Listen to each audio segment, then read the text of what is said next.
podcast is intended for mature audiences. The views and opinions expressed are those of the panelists and do not reflect in any way those of the podcast partners, sponsors, or affiliates. Enjoy. Hi, this is Michael Buffer, and you're listening to the Voice of the People. Let's get ready for Boxing Voice. Every day I'm hustling, hustling, hustling, hustling, hustling, hustling, hustling, hustling, hustling, hustling, hustling. Every day I'm hustling, every day I'm hustling, every day I'm hustling. What broke him down? Was it just the body punching? When I was hitting him with body punching, I heard him, actually he was crying in there.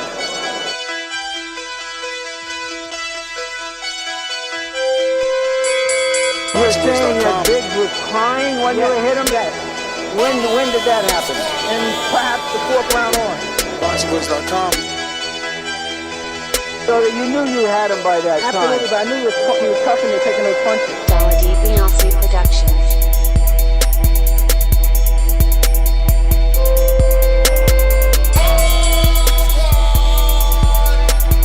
Making women gestures like, oh. Let's go, champ. It's the champ. Shannon the champ. With the fake champ. Vitaly Vitamin Klitschko. BoxingVoice.com. I'm gonna treat him like he's a C+ fighter. I'm gonna dominate, I'm gonna dog this fight. I'm talking about punishment. We're gonna punish you for 12 rounds. Either the referee says you had enough, or you can say you had enough, or you can stay your ass there all night until you ain't had enough. Hey, I feel I'm the best in the sport, and to be the best, you got to beat the best. And all I did was beat opponents. I worked my way from the bottom to the top. I won a title by beating top competition and top fighters. This guy was handsome title, he's a paper champion. Do you feel that you're the best super middleweight right now? 100%. Let's go, champ.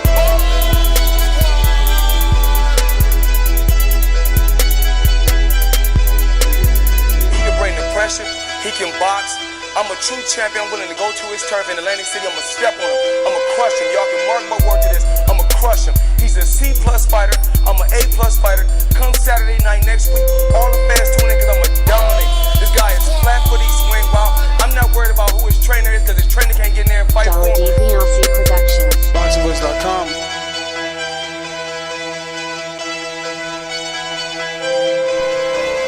BoxingVoice.com.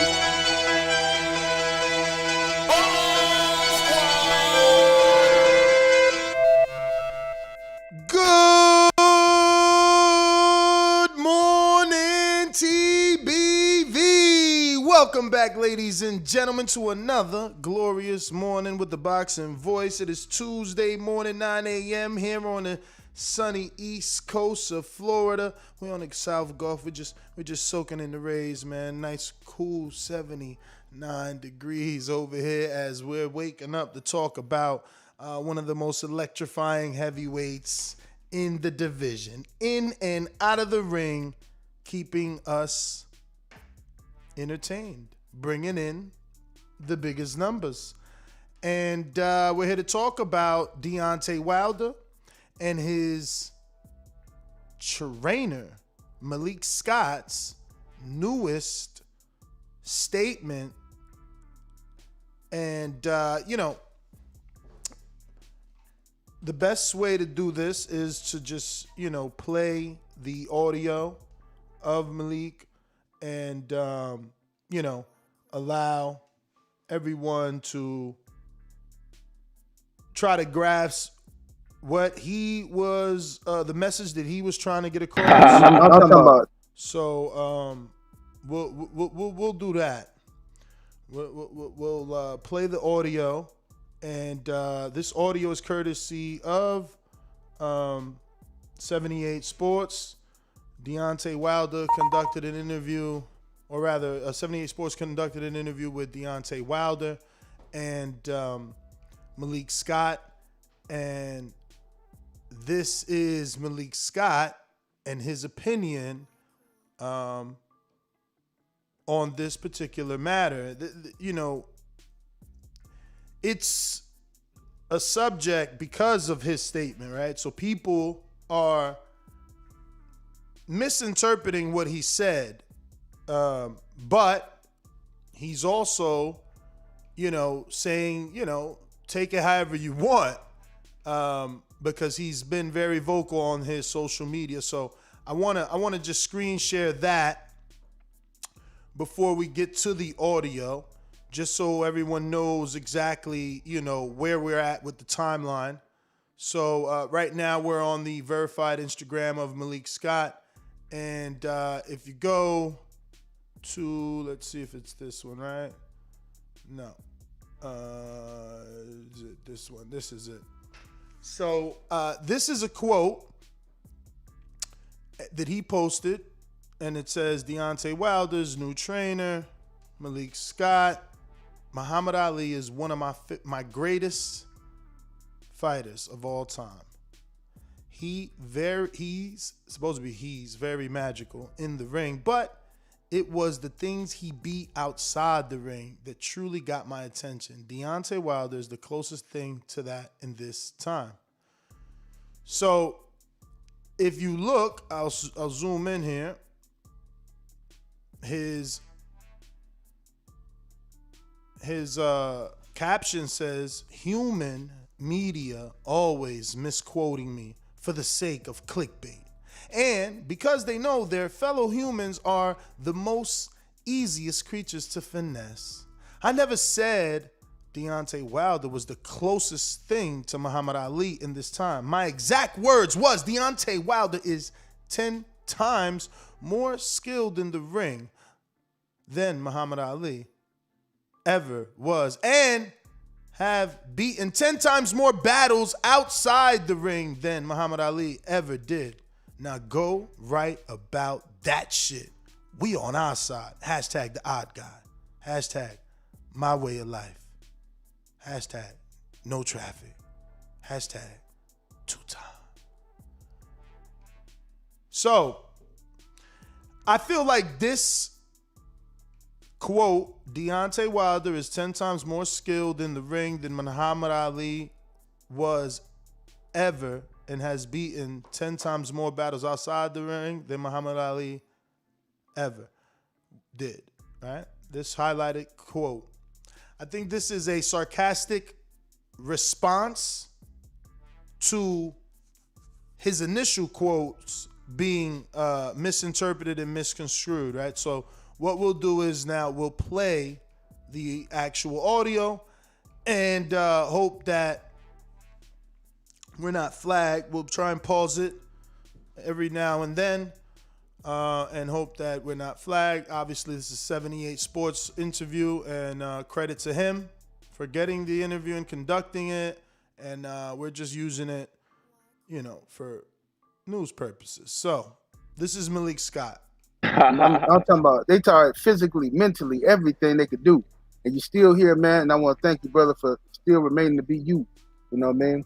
And yes, indeed, man. And I want to thank you, brother Malik Scott, for your time as well, brother. Brother Malik, tell the people where they can find you. You on social media, anything? Yeah, Malik King Scott on everything. MALIKKINGSCOTT. So let me give you one more thing, brother, before we get off the phone. I'm a diehard boxing, in my opinion, fan. So this is now Malik Scott. That was the interviewer, 78 Sports. I know more about this sport than most journalists because it's all I've ever done. Yeah. Muhammad Ali is one of my greatest fighters of all time.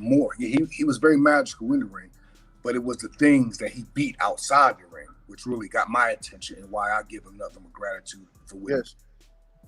Deontay Wilder is the closest thing to that in this time. Absolutely.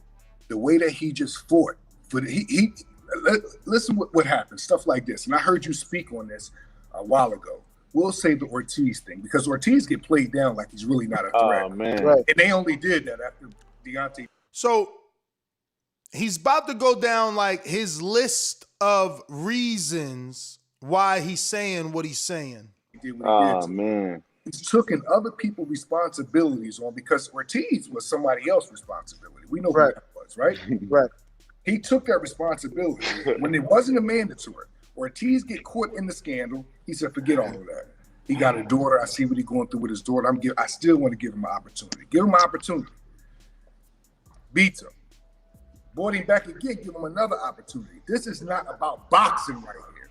We're talking about character. Man, come on. So you see, he's saying it's not about boxing. In fact, he's speaking to Deontay Wilder's character.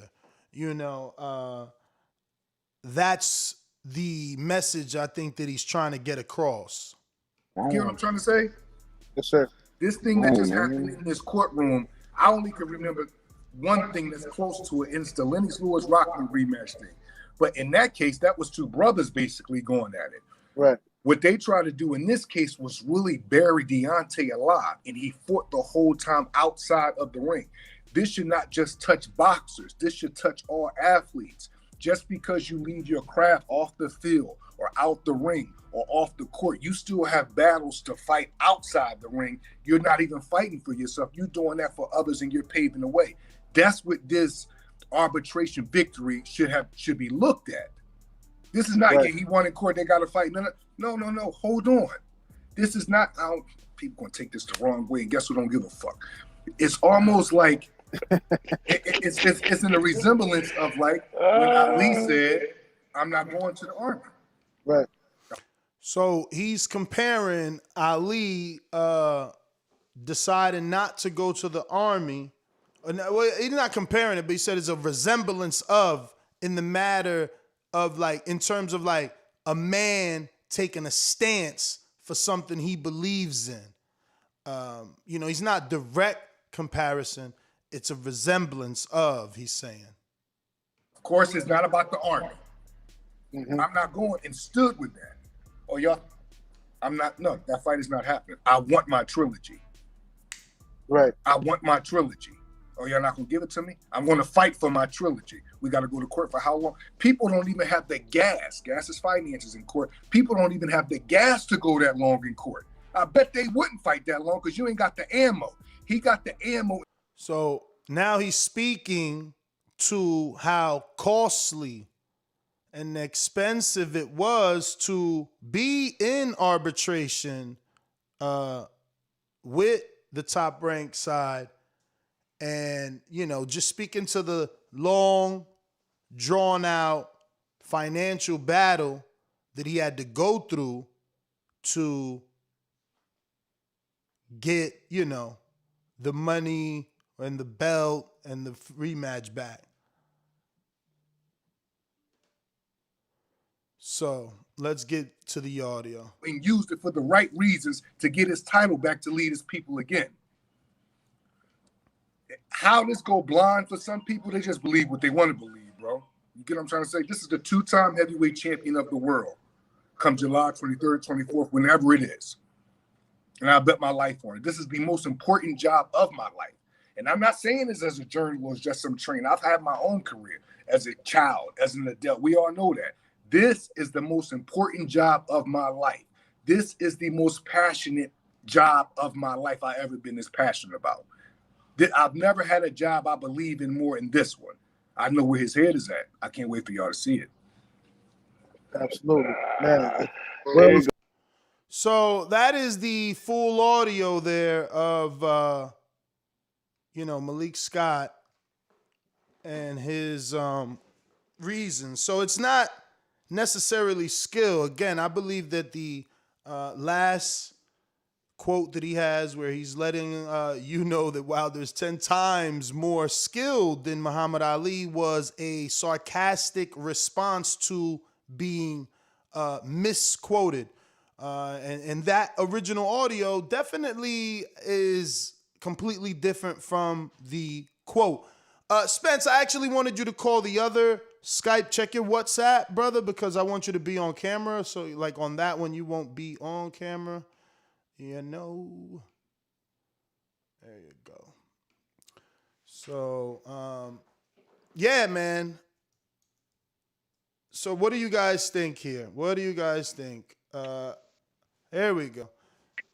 Here we go. How are you, brother? Good morning. Hold Good on, afternoon to you. Good afternoon to you. Good morning for us here in the East good. Coast. I'm good. So did you have, first, before you give me your take, because, you know, Spence called me hot and ready to go. He's like, listen, you're doing that show. I want to get on it. I want to talk. But Spence, did you hear the audio of Malik Scott, or are you just going off the last quote where he says Wilder's 10 times more skilled? No, I'm not going up for the 10 times more skilled because he'd have to be joking when that came into play, or when he said that, he'd have to be joking. You can't, you know what I mean? So I'm not taking that. It's the fact that when Malik Scott said that that Wilder is a modern day Muhammad Ali. Well, he said the closest thing to resemble him, like he didn't compare him. The word was the closest. The word was the closest thing. Because you know what, and resembles. I actually like Malik Scott. I think he's a really cool dude. I really do like him. I mean, we've had conversations in the past. I mean, I've seen him at shows when he's over in the UK. He's a nice guy. But he's not the closest thing resembling Ali today. Spence, because you got your camera blurred. Anything you're doing there, like? One second. Is that better? Yes. Now. Sorry, my apologies, man. My apologies. I just come to see my mother, so it's all good. All right. So talk to us. Is he for real? Excuse me? Is Malik Scott for real with that comment? I mean, again, listening to the full audio, he's saying that what Deontay Wilder went through with the arbitration, is the closest thing that resembles Ali deciding not to go to war. Because that's ridiculous. Yeah, but he's saying because like America was against Ali, so he was doing that for the black community. So wait there, why was America against Ali? Because he was deciding not to fight for the country. But it wasn't, it was white America, and that's what Ali wanted the message to be out there. Like, I'm not gonna go fight for you, a country that doesn't even. One second. Mm-hmm. It was March 22nd, 67 was Ali's last fight against Zara Foley when he knocked him out, right? That was his last fight. Then he was on a 3.5-year hiatus. Where because he turned around and said, like, no, Viet Cong never called me no nigger, right? Mm-hmm. He turned around and said, if I want to go to war, I'll fight you right here in America because you're my opposers, right? This is Ali, right? What opposition? Right, this is Ali. What opposition has Deontay Wilder got from white America? So again, from the audio, and this is my interpretation. Right. From the audio. No. What I'm just saying, there is no comparison to what Deontay Wilder has gone through over arbitration compared to anything of what Ali's gone through. Because when we go to arbitration, Lennox Lewis went through arbitration for him to get his shot to end up fighting Evander Holyfield. That's actually one of the things he brought up. He said that, Lennox and I think he said Rahman was the closest thing to this, but this is different. Right. He said, but this is different. Hear him out. Malik Scott said, this is different because that was two brothers. This was Deontay Wilder versus Tyson Fury. And they are saying in the audio, or rather Malik Scott is saying in the audio that they, which is, I'm assuming, white America was trying to, what's the word he used? Because I don't want to misphrase him. Kind of like silence him, right? Like disappear him. I think he was, disappear wasn't the right word. It'll come to me. All right, cool. But listen to me, yeah? Listen to me. And I want, and like, no doubt, some of Deontay Wilder's people will send him this, right? Because I have nothing against Deontay Wilder. Not one thing. You may think that. I've got nothing against him. You know what I mean? He's a black man. I'm a black man. I ain't got nothing against him. Right? What I am against is stupidity. So if you turn around and say something that's nonsense and it's stupid, then I'm going to be against it. I can't be for it. That's mad. Nah. He's saying, let me tell you this. Tyson Fury being world heavyweight champion and beating Deontay Wilder is not benefiting, white America. Why not? They can sell him as the next white hope. Why not? Wait. It's not benefiting white America. It's benefiting white America if they want him to benefit them. There is no benefit. You're thinking like, oh well, they got a white champion. Hold up a second. Well, so but did they have the Klitschko brothers? They're two white guys. Spencer, there's no movie called The Great Black Hope. There's a movie called The Great White Hope. That phrase exists in boxing for a reason. We didn't make it up. Bro, we didn't make it up. Hold up. The Great White Hope came into play when Jack Johnson famously became world heavyweight champion in Australia, December 26, 1908, right? When he knocks out Tommy Burns and they jump in and they stop the camera footage from going out, right? At that time, they lynched black men up and down America, right? We're living in a different times now. But again, for Deontay, being heavyweight champion does not carry the same weight as it did in the 70s, doesn't carry the same weight as it did in the 60s, in the 50s, in the 40s, and the 20s. It doesn't carry the same weight. For Deontay Wilder, right, his perspective is being a black heavyweight champion, as outspoken as he is in this time, that's why he goes through what he goes through. It's how he sees it. You know it. You've heard it in the interviews, and you know how outspoken, and you know for sure he just brought up the 400 days. So, you know, he's not thinking that oppression is over. No one is thinking that oppression is over. One second. Let's add another 600 days to that and say how long was Dylan White waiting to get his shot from Deontay Wilder? I didn't mean 400. I meant years. I'm sorry. Okay. Yeah, I didn't mean days. I meant years. And the next thing of the 400 years, we go check this one out, yeah? When Ali famously became world heavyweight champion by beating Sonny Liston, February 25th, 1964, right? Of the major human theft of Africans, right? It will go to 1619. Of that time, the black man was in America for some 349 years, but they were unable to vote. Ali was heavyweight champion of the world. He was unable to vote, right? Malcolm X famously said the speech of the bullet on the ballot, right? So I'm not jumping on the fact of like, because you're outspoken. Hold up a second. Ali came from social reformers. He was taught under Elijah Muhammad. He was taught by Malcolm X. But he was taught by Jeremiah Muhammad. But that's what they're saying. They're saying there's no comparison, bro. But that's what they're saying, that Muhammad Ali was also they tried to silence him. They tried to send him to the war. Wait. What has Deontay Wilder given up? What do you mean what he's giving up? Did Deontay Wilder give up his world heavyweight championship? It's not what he's giving up. Spencer, it's what he stands for. It's not what he's giving up. It's what he stands for in the eyes of the black community. Bro. I rate what Deontay Wilder stands for in the eyes of the black community. Don't get me wrong. I rate that, but there is no comparison to Ali. That's a disrespect, bro. None whatsoever. Right? I'm telling you now, that's a disrespect. You know what I mean? Deontay Wilder isn't even 1% of what Ali represented.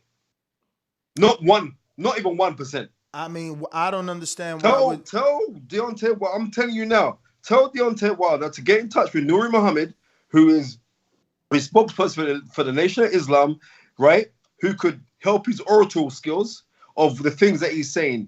So therefore, maybe just then we could say, yep, I get the passion behind what he's saying, where he's saying that Deontay Wilder's our champ, he's standing up for black folks and blah. But there's a way of standing up for black folks in a way that people are going to have to listen to you. You can't just be this angry guy, because I've done the angry guy for years. I can't do that no more. I'm 47 years old. But I mean, it's more than angry. Remember, he's done protesting. He did the march. Like it's more than angry. We've done the march. What march? Angry was when a journalist tried to compare Tyson Fury's, trials and tribulations to Black America's trials and tribulations. Again, this is what I'm saying, because if you was educated on this thing, remember, Tyson Fury is talking about he's a traveler. No, do you understand that part there? I understand, but you didn't hear me. You didn't hear me. Bro, you're not in the UK, I'm telling you. You didn't hear me, though. I said Wilder got angry at the comparison. Bro, it's uncomparable. Is it comparable? Are you saying it is comparable? I'm telling you that it is comparable. Oh, okay. Right? Because you just didn't know. Now, I'm not saying to the heights of, listen, black folks, we were enslaved. enslaved. We were stolen from Africa. And sold. Stolen. And sold. Right? So I don't see how it's comparable, but No. listen. Listen to me. I'm just explaining to you, yeah? Go look at the plight of the so-called gypsy, because that's what they're called, or the so-called gypsy, right? In the UK, especially if you were a traveler and of Irish descent, it was even worse. So we'd have, just like in America, you'd have no blacks, no dogs, no Jews, right? In the UK, it was no blacks, no dogs, no Irish. Irish were lost, right? They had a race relations act that came into the UK in 1966, was meant to change those kind of things, but nothing wasn't really changed. So when I'm saying that the travelers have been ostracized, they've been ostracized. So it's like me arguing, what is the next man's Holocaust? Is my one worse than yours? Is your one worse than mine? Disease is disease. And disease is what is actually in the wording is a dis-ease and a discomfort and something where you've been alienated. So I'm not, listen, as far as I'm concerned, nobody ain't gone through what the black man's gone through. No one. All right, then. No So there's no comparison. There's no comparison, and you understand. But can't you? If you're saying no one's ever gone through that, right? Nobody. Okay, so hear me out. Walk with me. If you're saying that, how can you not understand a black man in the position of Deontay Wilder, who has a platform to voice his opinion? How can you not understand him getting upset when it is being compared?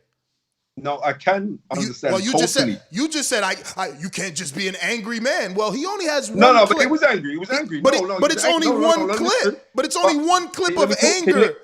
Can you let me talk? I am, but I want you to understand that it's only one clip of anger in direct reaction. Are you gonna let me talk? I'm saying trying to give you the facts, Spence. Trying to give you the facts. I'm dealing with the facts because it was coming from a place where he don't rightly understand the plight of what is being to be a traveler and how they've been ostracized as well. And like the link between the traveling community and the black community in the UK. I can only speak about what's in the UK, right? Even worse, so that your Irish descent traveler, how they link up with black folks. You don't know this thing. It's like you guys can see it from your American standpoint.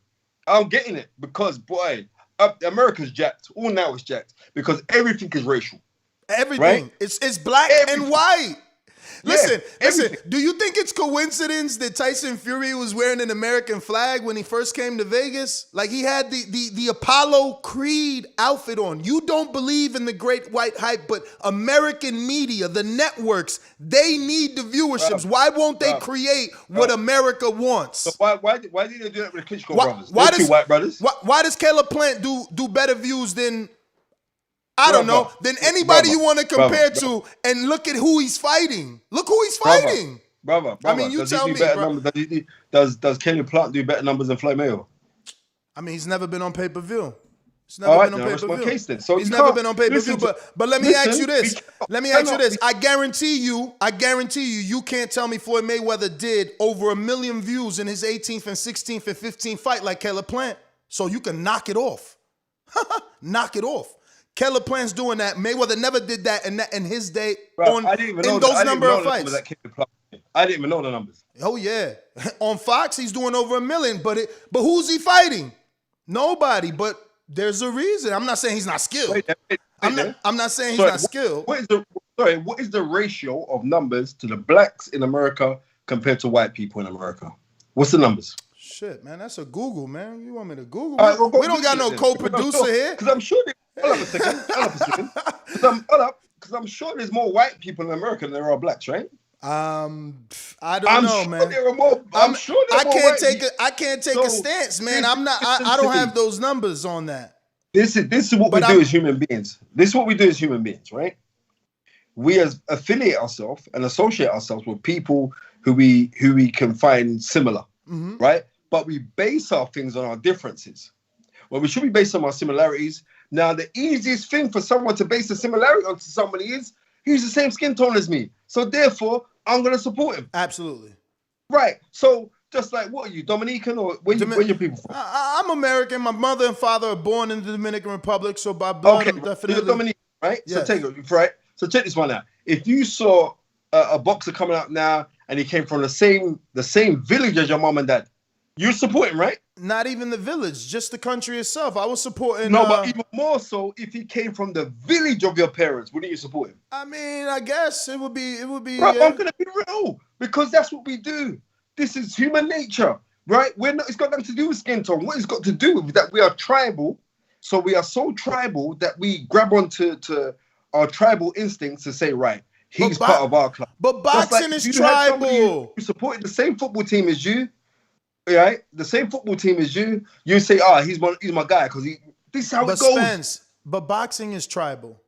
It's built. Of course it is. It's built off that Puerto Rican versus Mexican, black versus Mexican, like UK versus US. Like that's what we do. Right. You know? Exactly. So therefore, what I'm saying. And guess what's the biggest rivalry, Spence?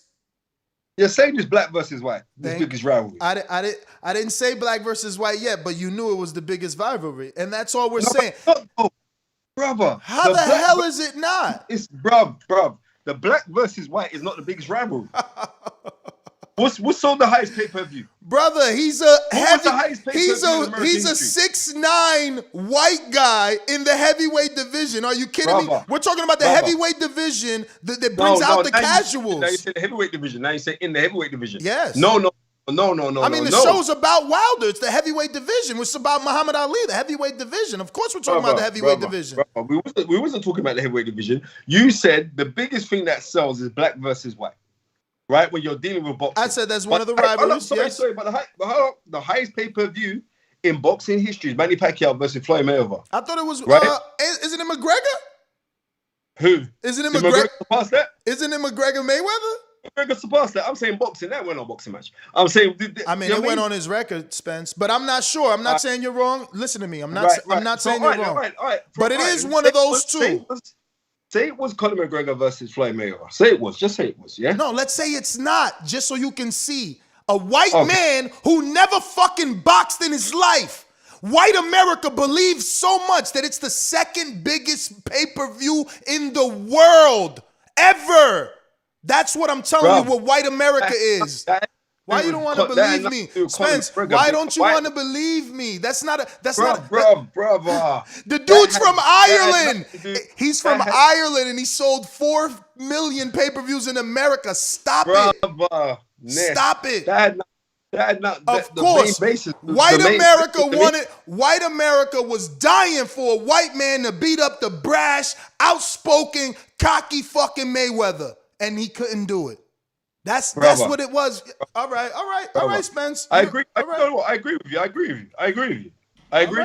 But what I'm trying to say to you is that shouldn't be the basis of the argument when we're looking at this thing and saying, like, that is the thing. That's what I'm trying to say. I don't really understand how it is for you black Americans or you Dominican Americans. It's absolutely a thing, man. I get what they're saying. Seriously. Like, listen, bro. If you know me, you know, like, I get a lot of stick. Oh, Spencer's racist. I'm saying, like, but you deserve it on this stance. You deserve it, Spence. This man had a contract, and you didn't take his stance on. You didn't get his back. He had a contract. Wilder. Don't matter if he got his. How you saying I didn't have his back? What kind of foolishness are you talking about? Because you wanted. Go watch my videos. Listen, you wanted AJ Fury. You announced AJ Fury. You were on your social media, AJ Fury. You listen to me. You should have said, no, Wilder's not delusional. He's got a contract, but he's got to go to court. I still want AJ Fury if they can get out of it. Wait, stop for a second, my little Dominican high-colored friend. Let's go. Right? Let's go. I'm telling you now, look for a second. I've stated on many a times, do what is morally right. What was morally right is that Deontay Wilder should have got a rematch. That's the moral thing to do. But I have to be real. I badly wanted to see Anthony Joshua versus Tyson Fury. Reason why? Because they've fought twice already with Fury and Wilder came second best in the last time badly. So therefore, I had no interest. If it was a case where, like, it's a close fight, I'll be the first one to be screaming out my roof, off the top of my lungs, give the man a rematch. But the thing is, whereas it's been contracted, I'm saying morally, do what's morally right. So what's morally right is that he gets a rematch. But now he's got the rematch. But morally, it didn't matter. Contractually, what was Okay, right was to do the only reason why rematch. the only reason why it's morally right is because it was contracted anyway. I hear That's you. what. No, I'm saying, listen. Morally would have been to do what you already signed to do. That's all. But my point is, you were part of the whole Block Squad propaganda because you wanted your undisputed UK fight because like me being American, right? Still rooting for my champion to have his trilogy. You are biased as well, being UK, wanting your all British undisputed. Let me tell you this. Let me stop for a second. Let me tell you this. Come No. on. This already for you. Come on. It's never happened before. You wanted it. A boxing historian, number one. You are. I am a man who respects the lineage of the crown, right? Especially from when black guys were not given the opportunity to fight for world titles. So then why wouldn't you ride for the black guy to have his opportunity in the contract that he gave the white guy? What are you talking about? He gave the contract. Let me tell you. Up. If it was the case where Deontay Wilder was Anthony Joshua, and Anthony Joshua got beaten in the second fight, and the first fight they gave a draw, which I still thought Tyson Fury won. If that was Anthony Joshua and Deontay Wilder was the unbeaten guy, and Deontay Wilder had 3 of the 4 belts, I will be rooting for Deontay Wilder to get the shot over Anthony Joshua. They would disown you. And that's the God's honest truth. They disown you over there if you did that. The whole UK. Listen, they don't own me anyway, bro. I'm over. I mean, I wind up Black America, I wind up White England, I wind up everywhere. I don't care. I speak my mind, and that's that. And I'm not scared of nothing because God's my judge. I roll it with God, bro. So, what else did he say here? Malik Scott brought up the Lennox Lewis situation. So how do you disagree on that? Is this? I don't disagree. I don't disagree with him. So then give us your reasons why he is right on this. Because you're the historian. You're the historian. No, just on that part. Just on that. I am responding. No, I mean just on that part. Like as far as like the similarities between what Lennox went through and what Wilder is going through. No, there is no similarities. Oh, okay. So right, because Lennox Lewis didn't fight a guy twice and deemingly lose to a guy twice and then waiting to get a shot again. That's the difference. You're being biased again because you're saying no, I'm not being biased. You said lose to a guy twice. Wait a minute. How am I being biased? In my opinion, Deontay Wilder lost the first fight against Tyson Fury. I mean, what's it say on paper? It says a draw. All right. So then, if wait. It says a draw. Right. All right. But is there controversy? It also says that Lennox Lewis got a draw against Evander Holyfield, but we all know that wasn't a draw. But is there controversy in that first fight? Controversy. Outside of whether or not it was a draw, what other controversy revolves? There was no other controversy. There's no controversy of the count. No. I thought you were talking about Lennox Lewis versus Evander Holyfield. No. And not. All right, yeah, there was controversy over the count, but I'm trying to say to you, what you meant to do as a fight, you listen to the referee's count. All right. So on this long count thing, I'm not really buying into it, but that's another story for another day. Okay, but on paper it was a draw. On paper it was a draw. So the contract that Wilder gave Tyson Fury, who was overweight, out of shape, I don't know, going through some really bad times, Wilder motivates him back. Gives him an opportunity. Wilder only gave him that shot because Wilder thought he could beat him quite easily. Oh, so you don't agree that Wilder he got frustrated trying to make the AJ fight and decided to give Tyson Fury, who was down and out. Excuse me. So why did you give Dillian White that same opportunity? Why did you give Dillian White that same opportunity? That opportunity to Dillian White. Was Dillian White down and out? I'm telling you. You asked me a question. Why did you give Dillian White that chance? Let me answer. Why did he not go and answer? Let me answer, please. Go on. He didn't give Dillian White that opportunity because Dillian White was already a successful pay-per-view star. Tyson Fury, on the other hand, was 400 pounds, down and out, in depression. Spare me this nonsense. He gave Tyson Fury that shot because he thought, you know what, I'll fight Tyson Fury, knock him out, and then the British public will be on AJ's ass to say, come on, fight me. And it didn't work out that way. It's funny that you say that because literally and technically, there's no way he could have known that because literally Tyson Fury was out of the ring for 3 years, so the British public, there's no real reason to give Deontay Wilder credit for beating up a guy that came off a 3-year layoff, cocaine habit, losing weight drastically, fighting 2 So why cans. did you give him a shot then? Why did you give him a shot? Because he's a good man and he wanted this man to get out of depression. This So man wait a was minute, this man said he was doing cocaine and hookers, brother. Stop for a second. So you're telling me that Tyson Fury would rather, Deontay Wilder would rather help out a white man, right, than help out a black man to earn some crust. See, and there's your mistake. There's your mistake. But I'm gonna shut up. No, man. hear me out. No. You gotta hear me out. And this is why I'm gonna teach you. That's your mistake, though. Wilder, hear me out. Wilder had already given a black man an opportunity. The same black man that was signed to Matchroom, and don't cut me off so you can hear and understand. Same black man was signed to Matchroom and did not get an opportunity from Anthony Joshua. Okay? That same man, that's who Wilder gave an opportunity to, right? Because they shared a common issue, which was their sick daughters. So he gave one black Cuban, Afro-Cuban, an opportunity who was down and out and couldn't get an opportunity. Signed to how many promoters was... Hold on, don't cut me off, because you're definitely wrong. Luis Ortiz was signed to Golden Boy. He didn't get an opportunity with Golden Boy. Luis Ortiz was signed to Matchroom. He didn't get an opportunity with Matchroom. Luis Ortiz got an opportunity with Deontay Wilder, a black man. Twice. Yeah. And then who else did Wilder? Because he's showing you a pattern. I gave, Malik Scott an opportunity. When all of you guys laughed and said, hey, that was your friend you were fighting, maybe it was his friend, Spencer, because look at where they are today. But guess what he did for his fucking friend? Gave him an opportunity. Isn't there? You're the historian. Now give my audience a history lesson. Who's the famous black fighter that said, if you're my friend, give me a shot. Help me get rich. I'm paraphrasing. You give us the right quote.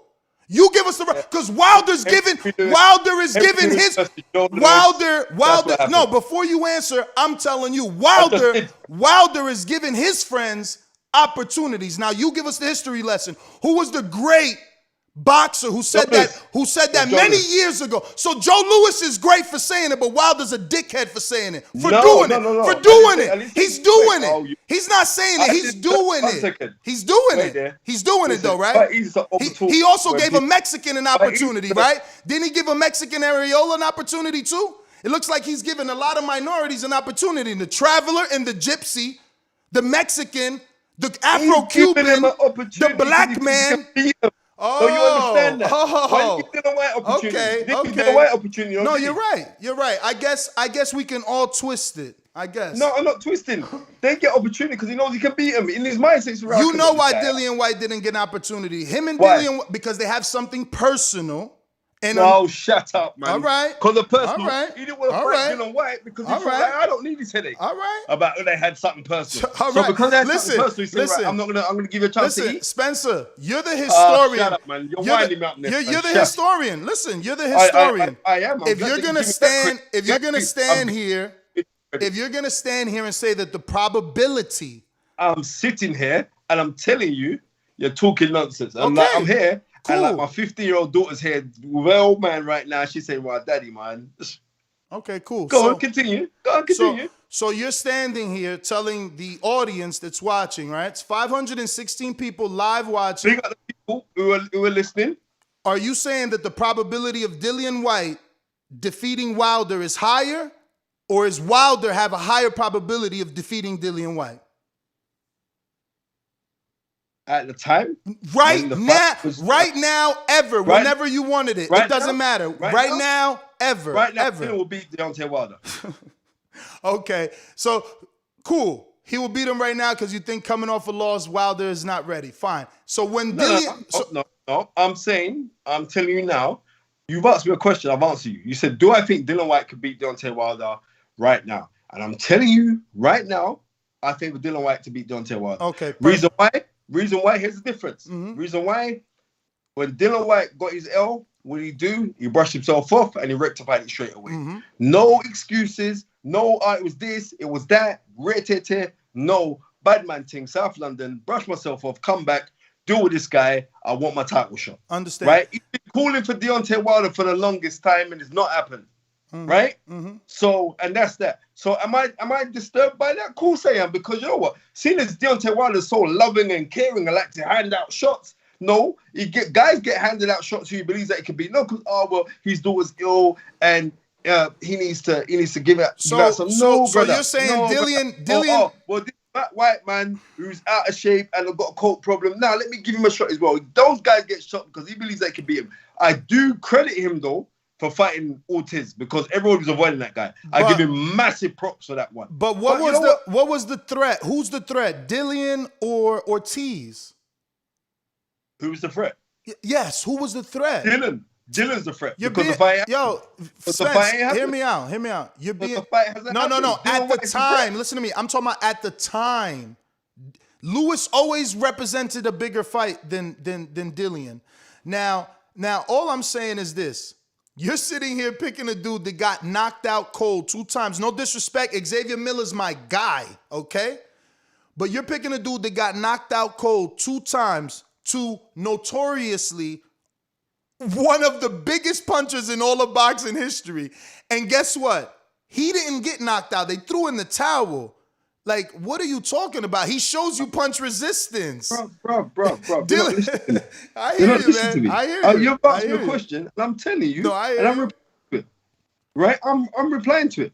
Right? I hear okay. You. But you do see now why Malik Scott is saying what he's saying, right? Like with me giving you the. Nah, I still don't get it. I don't give a damn about that. Wow. Right? So let me ask you. Let me ask you. Who else out here in boxing is given opportunities like that? Who else? Yeah. What do you mean giving opportunities? If they say, all right, I'm gonna fight this person, you're not like, oh, I'll give you the opportunity. It is weighed favorably in their favor why they give those guys the shots in the first place. Okay. What kind of okay. So who's giving guys these opportunities? I'm glad. Who's giving guys these opportunities? I'm glad you don't think that what the opportunities he gave to Luis Ortiz and Tyson Fury were anything big. So please give me the equally dangerous opportunities that Dillian White has given a fighter who needed it. Who needed it? Yes. What? Joseph Parker didn't need it? Nah. No. Hear me out. Oh, hold on. Joseph Parker was already. Joseph Parker was already.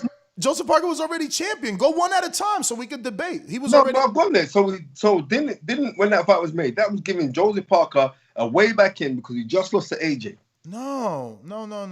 He already. Excuse me. Here's the debate. Here's the debate to that. Joseph Parker was already, all right, a former WBO world champion that already. It was an opportunity back in the game. My friend, it's not an opportunity. Joseph Parker was the bigger name. Dillian needed the former world champion on his resume. Nobody don't know Joseph Parker outside of his native country. If no one knows him, why is he sponsored by Burger King? If no one knows him, why is he's known in his country? If no one knows him, why? Right. If no one knows him, he's known in his country. Right. Can we debate? Right? Can we debate? The UK is a boxing country, my friend. Let's be real. That's why all you American fighters are quick to run over to the UK and get paid. Sir, if no one knows him, why was he able to negotiate 37%? 37.3 or 33.7? Remember? What are you talking about? Against who? Against Anthony Joshua. Reason being is because they wanted his belt. So he came with a belt.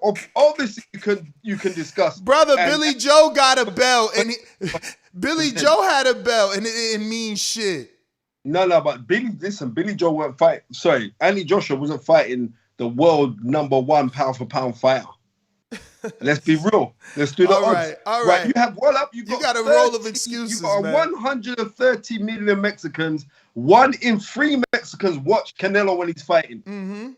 Right. So that's a man. He's bringing some weight. Come on, man. Ness, I thought he was more intelligent than this, bro. Listen, you could try and take it to the insults because it's hard for you to defend your argument. I understand. Listen, but you're not. I understand. You're buying the narrative. You're buying the narrative in because you want to be brown nosing up on Wilder, and saying like, oh, but Listen, this is the reason why he's compared to Ali. Do you know, Spence? This is the whole thing. The whole thing is this, right? Mm-hmm. There is no comparison between Deontay Wilder and Muhammad Ali. I mean, I disagree. None. I disagree. None. I disagree. Right, where's the comparison? Tell me the comparison. But for me, tell me the comparison. Okay, I mean, can we talk? Yeah, we're talking, bro. Tell me the comparison, bro. Calm down, bro, so I can get a word. Now you're winding up now today. So for me, I've said this before. People got real. Me and Nessa, we're just messing around. I've said this before Malik Scott, man. Honestly, I said this before Malik Scott because Wilder in the past, because I have, he doesn't even talk to me, right? So you think I'm brown nosing. How can I brown nose to a guy that doesn't talk to me anymore? You wanted to start talking to you. No, I'm good.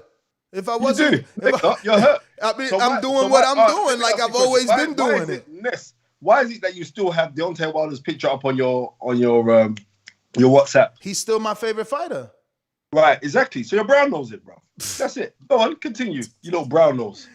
Yo, so that's the shit that you can smell from Deontay's ass. I hear you. Listen, I hear you. Whatever makes you comfortable.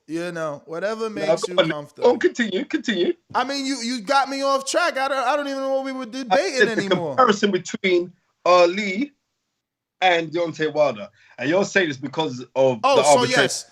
No. I'm not saying this because of the arbitration. I'm saying that before Malik Scott even said this, I used to say this to my audience. They've heard these words out of my mouth. I've been in the gym with him and watched him train, and while he trained, right? For me, and again, you may laugh this off, but this is just a boxing guy, right? That's watching a boxer, and it's like, as you're watching him, it's like, oh wow, that resembles this, right? What resembles this? Tell me what resembles Ali. When Ali would train, remember when there's footage of him in black and white, and first of all, there's footage of him running with the boots and shit, look crazy. It's like running in Big Bear with boots. But in that same clip or documentary that you see, he's in Big Bear, he's in the gym, and as he's shadow boxing or doing the pad work, he's talking, and that is what Wilder does. Floyd Mayweather do that.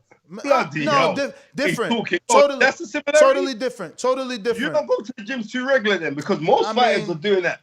I mean, I've been at every elite level gym that there is, from Caleb Plant to Floyd Mayweather, Manny Pacquiao, Canelo. I mean, that is the comparison. Everybody, Earl Spence. Give me another comparison, because that one was no, but that's just small. One. Listen, but again, I told you would laugh. That was for me. That was for me. Now remember, remember, at the time that I'm witnessing this though, right? This is before the loss, right? So regardless of how you and others felt, right? Because there's a lot of people that felt like, oh, he's not skilled, but he was getting it done. And here I am watching it, and I'm like, okay, wow, he's getting it done. And look, he's so confident, just like Ali, So obviously he lost. Obviously he lost. Guess what? He lost just like Ali too. What are you talking about? He lost. Ali never ever got stopped. No, and neither did Wilder. Neither did Wilder. You're a historian. That's not a stoppage. You're a historian. That's not a stoppage. 1980 fight with Larry Holmes when Angelo Dundee pulled him out in the 11th round. But guess what? Guess what Ali did that Wilder never wanted to do? What? Ali quit. Remember, Ali quit. You're the historian. Tell my audience what. Tell my. Ali never ever quit. Don't you shake your head? No. You tell when did Ali quit? Ali never ever quit in his life. Listen to me. Let me finish, and you tell the truth. You tell my audience right now what he told Angelo Dundee in the fight. What he say to him in the fight? What he say? Don't you fucking smile. You know what I'm talking. Oh, are you talking about? Are you talking about? Huh? Yeah, you know what I'm talking about. You know what I'm talking about. What fight we talking about? Tell my audience, Spence. You're the historian, not me. You know. There's only one fight Ali turned over sitting in his stool, and he told his fucking famous trainer, Angelo Dundee, what are the words he told him? And why didn't the fight get stopped? Spence, don't lie. Don't lie. I'm not a historian, but I know. I'm gonna deal with you now. Let me deal with you now. Deal with me. Right? Let's go. It doesn't matter, my little high-colored Dominican. I got him, y'all. I got him. No, you ain't got me. Yeah. You're an idiot. How can you tell me? I said, well, Ali wanted to quit. He wanted to quit. He said the words. He said the words. No, he never. No, he never. Right, you're saying like, no, he never. You said he wanted to quit. You want me to, I'm going to have to Google Dundee's quotes? You want me You're to going to have to. You're going to have to. Because you never quit.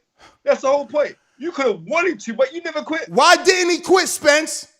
Because Joe Frazier's corner pulled Joe Frazier out of the fight. First! Because they pulled him out first! Then. Bro. Angelo Dundee in panic. He said, no, don't, you got him. Nah, if they don't see that motherfucker, if they don't see, yo, listen, you can listen. Bro, you're lucky that you're in America, because I'll come and punch in your face, bro. You can say whatever you want, but you mad. You can say whatever you want, but you mad because that's what happened. He wanted to quit. Not what happened, bro? He said, cut the gloves. Nah, bro. They like to talk about this to bring this into the level. Oh my God. You know what Wilder told Breland? You're fired. I told you I'll never quit. I told you I'll never quit. I told you I'll never quit. Spare me from your fantasy conversations, man. Spare me from it.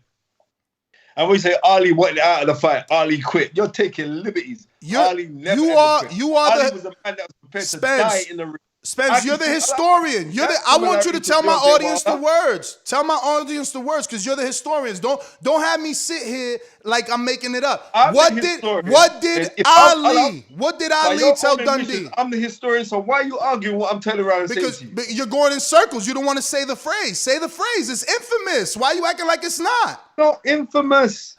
I ain't believing that rubbish. Okay. That Ali wanted to quit. Okay. You know what I'm not gonna believe? You know what I'm not gonna believe? I'm gonna believe what I can see. And what I seen was Wilder say, don't, why you fucking threw the towel in? Yeah. One second. Well, what's that got to do with the comparison between Ali and Wilder? Because if that's the case of your argument, then okay, then Ali is a quitter in your eyes. No. That's what you're saying. No. That's a disrespect that you're trying to say. No, I'm not saying that. Ali is a quitter because he quit. I'm not saying that. I'm just showing you character. Yeah, maybe he did want out, but he didn't go out though, did he? He didn't go out. That's the whole point. His trainer saved him. How did his trainer save him? He willed him to the finish line. He said, listen to me. He said, cut the gloves. His trainer said no. It was enough time for them to realize that Joe Frazier quit. Stop it, Spence. Nah, bro. All right, man. Joe all right, bro.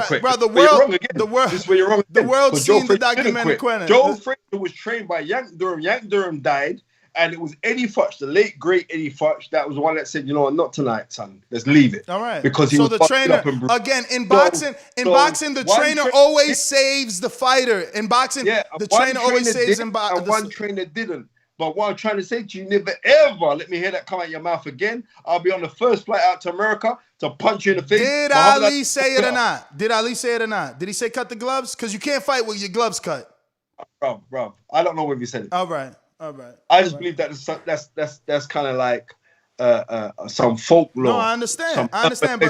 But Spence, understand that here's the next comparison to Wilder and Ali, right?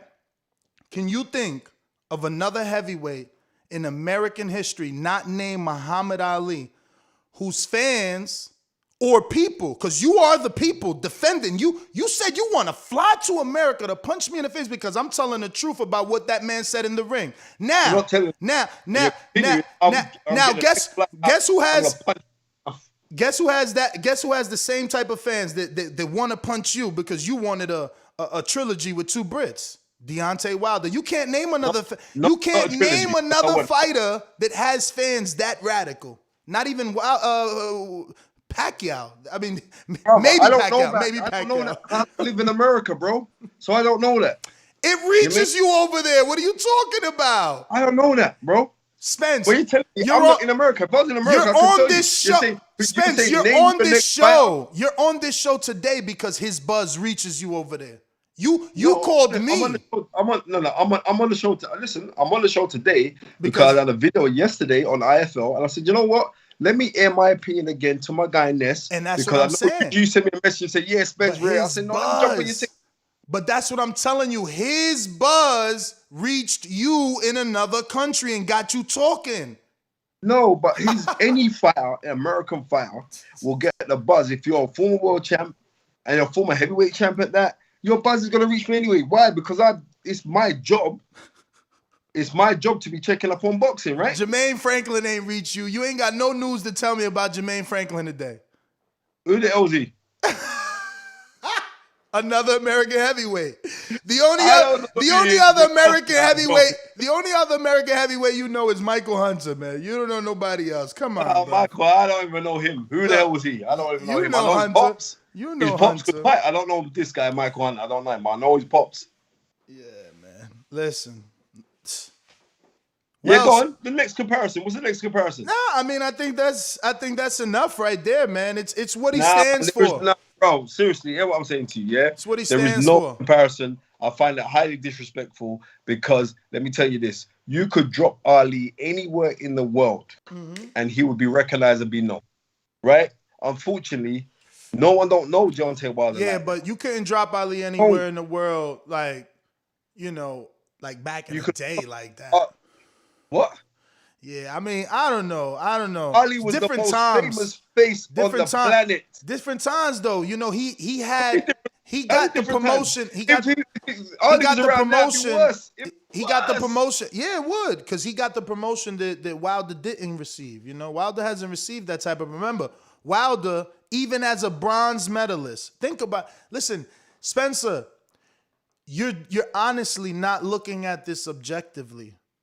Honestly, right? You gotta understand. You're not. You're really, truly not. You don't see how inspiring it is for Black America, right? You got a guy in a Budweiser truck, right? Walks into a gym and says, "Get me a fight. My daughter has spina bifida. I don't even know how to fucking pronounce it. I need a fight. Pronounce it correctly. I need a fight," he says. They see more in him, right? He becomes a bronze medalist, right? Incredible. Cool. Where was America to build their future champion? There wasn't. Guess what he did? Started fighting in supermarkets in Alabama. You guys don't understand. Of course, he feels like I've been fighting all my life to get here, and you want to take my trilogy from me and silence me. You just don't see it because you went. Maybe it's because you're not American. I'm sorry. Maybe you don't see his struggle. Maybe you don't see his struggle. But I see every fucking hurdle he had to jump over. Think about the crop of fighters that he's the biggest name in that 2008 Olympics, but you guys say he's a bum. Andre, who's so skilled. No, let me finish because I'm generalizing. Not just you. Andre, who's so skilled, can't sell fuck all. Gary Russell, who is he, right? You tell me who else in 08 is popping like Wilder. Nobody, but they shit on him. You tell me who else in 08 Olympians has 10 title defenses. No one. Who has his knockout ratio? No one. Who's made the amount of money as him? No one. And in that 2008, have any of them been on pay-per-view? No. Nope. So how is it that this man is so bad? Every chance they get, he's not good. He's not good. So bad. But he did all of that. That's why Black America's behind him, because how the fuck they saying you not good, but you did shit. Well, I could get out my Budweiser truck. Guess what, Spence? And here's another reason why I back Wilder. Because he was a Budweiser truck driver. I was an 18-wheeler truck driver. Up and down America, you know? Up and down America. So he is showing you that you can be just like me and become the heavyweight champion of the world and have the green belt, that has Muhammad Ali's face. No, because you said what else? You said what else? I'm telling you what else. He's got the belt that Ali wore with the face of Ali. He's got that belt. Okay. Right? Because there's not a lot of people can do that. There's not a lot of people that can do that. After hearing all of your spill, you know what? You've actually kind of converted me a little bit more towards Deontay Wilder. I mean, it's just the truth. No. You know why? Because unfortunately, we hear from the pro Wilder supporters, and they're basing everything on color, which I can't do. I'm sorry, I'm just gonna be real. It's more than that. No, right? But but hearing your side, and especially Deontay Wilder don't speak to you. Deontay, if you're listening to this, or some of you guys, talk back to Ness, because Ness loves you, man. You know he don't fuck with you either. Who? You and me in the same boat. He don't fuck with you either. You know he don't fuck with you. No, but you don't listen to me. But I don't care about that. I know, but what I'm saying is, even if he's listening, he ain't gonna listen to you saying "call me." Is what I'm trying to say. And you know what? The reason why you don't fuck with me, because I'm telling you the truth on certain things. Whether and that's the truth. I'm not no yes man. But what I am saying is this, and keeping it 100. Since seeing the work that he started doing with Malik Scott, the technical work, I've been impressed. I ain't gonna lie to you. He looks better. Right, I've been impressed. But also in saying that, like I'm saying, I've been impressed. More so because it seems like he's listening now and he's let down. He's open to learn now. Before it didn't seem like he's open to learn.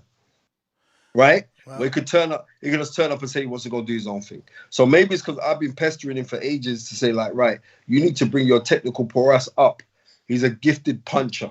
He ain't brought nothing, and he's athletic as well, but he ain't brought nothing to the table. And to the stylistic eye of what I know of the years, the decades of studying boxing, knowing that, nah, bro, you do certain things wrong. Well, I'll tell you this, they're taking a page out of Mayweather's book. They started training yesterday at 12:45 Central, which makes it 1:45 Eastern, which makes it somewhere around like 11 West Coast, which is Las Vegas time. You know, and Floyd always trained at night because you fight at night, you know? Yeah. But what I am saying is this.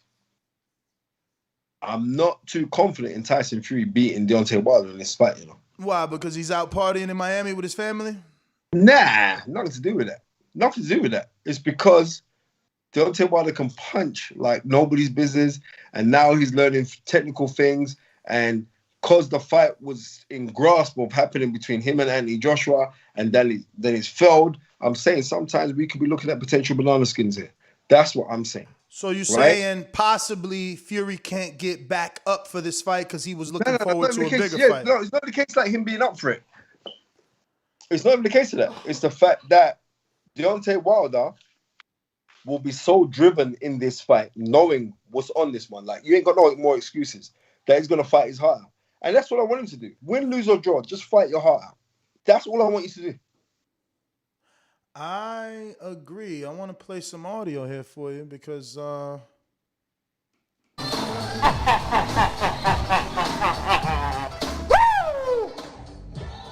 they sleep, we work. That was 12:45 a.m. You know, he's letting y'all know while they sleeping, we working. So you definitely have a man focused. It's focused. See, you don't see all of that, man. Spence, you don't see all that because you're UK bias. It's your UK bias, man. I'm telling you, you can't see it.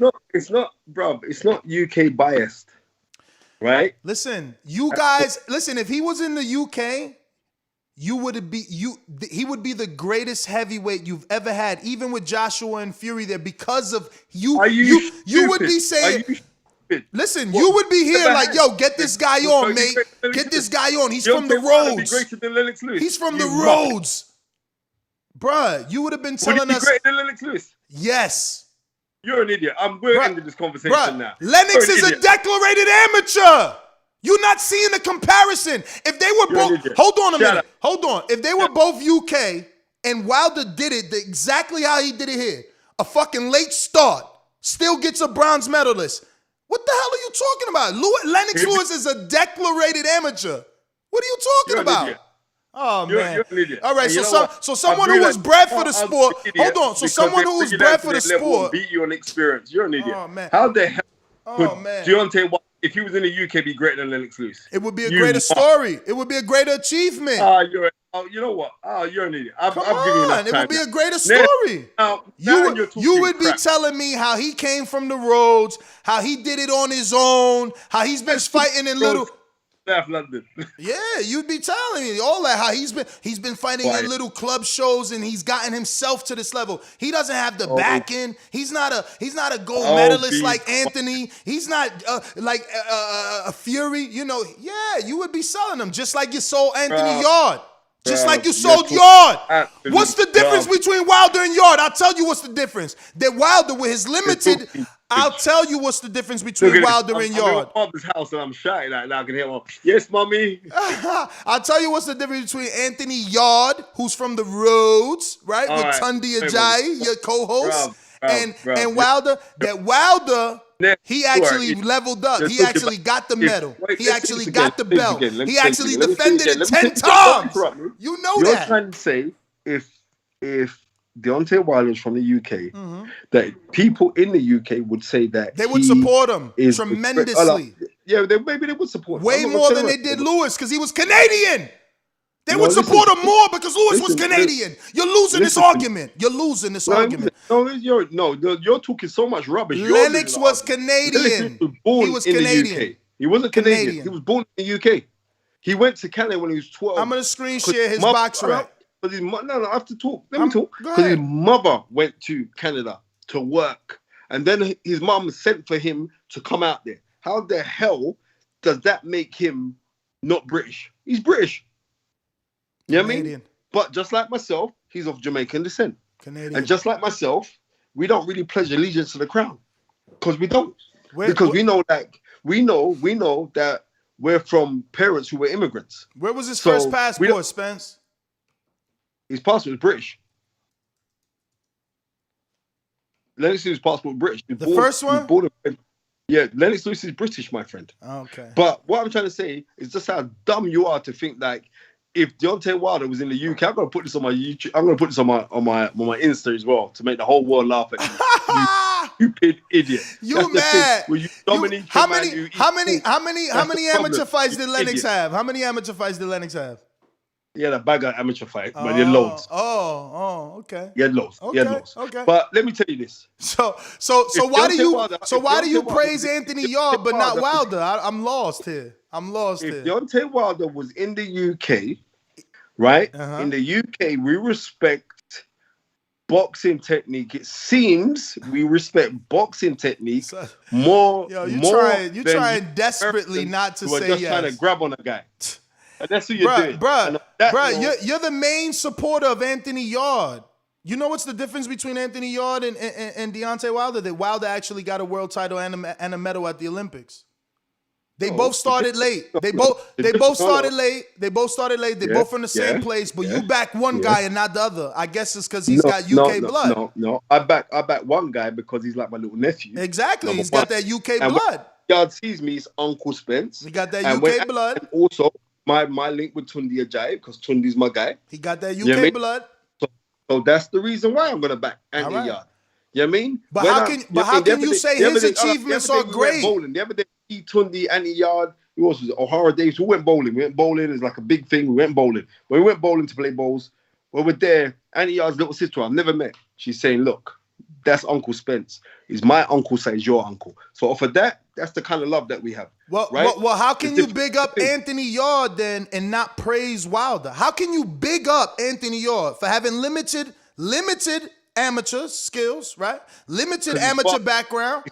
For getting in the pros. This interview should be over because you've lost credibility. Make sure you do post this because you've lost credibility. You're saying a dude that is a one-time title challenger and was knocked out is equivalent superior to Deontay Wilder. Does it matter if his skills are technically better than Wilder's if he hasn't been able to accomplish what Wilder accomplished, not in the amateurs or the pros? Just be patient. He will. Okay. So you believe in Anthony Yard, but you don't believe in Deontay Wilder. I got to see Deontay Wilder fight for him to show up like I believe him. You're showing your bias, brother. No, yes, because the proof is in the pudding. One man already showed you. Listen. Of course. One man, listen, but this is what I'm trying to tell you. One man already showed you, hey, guess what, Spence? I could become a world champion. Guess what, Spence? I can defend it 10 times. Guess what? I went to the amateurs with limited amateur skills and background, and I still got a bronze. I respect Deontay Wilder for doing that, bro. I don't think you do. You diminish it. You diminish it along with 99% of the boxing public. And that's why you don't understand that what they're saying with this Ali thing, it's a metaphor. of how Ali went through what he went through and what Wilder is going. Look, Wilder had to deal with this. He had to deal with guys like you. He had to deal with guys like you. He probably is looking in the mirror like, why isn't Spence backing me, knowing I got a contract, knowing. Yeah, Wilder probably looked in the mirror like, why isn't Spence backing me, knowing I got a contract? Wilder cares what anything I say. He don't care what I say. I mean, he definitely has given opinion on videos on you and Johnny Nelson, so he does care what y'all say, especially being men of color. Especially being men of color. Don't lie. Don't lie. He gave an opinion is because Johnny Nelson said that he got knocked out in the gym by Klitschko. Yeah. Right? A lot of you UK guys made that up. I was sat there at the time with Johnny Nelson, and then he just went off on one. Right? Mm-hmm. That's all. Yeah, but that we all knew that was a lie. Klitschko never admitted to that. There's never been footage. It's never been footage. Go to Johnny Nelson. Johnny Nelson said, wait, did Dylan White even say that Deontay Wilder got knocked out by Klitschko? You want me to believe his nemesis? That's credible. That's a credible witness. Told me that off record, and he said it on record to the public. Spence, told me off record. How many people told you off record that Rivas tested positive? Yeah. All right then. All right. So people. Listen, I'm just showing you. I'm showing you that people can tell you something and it's not true.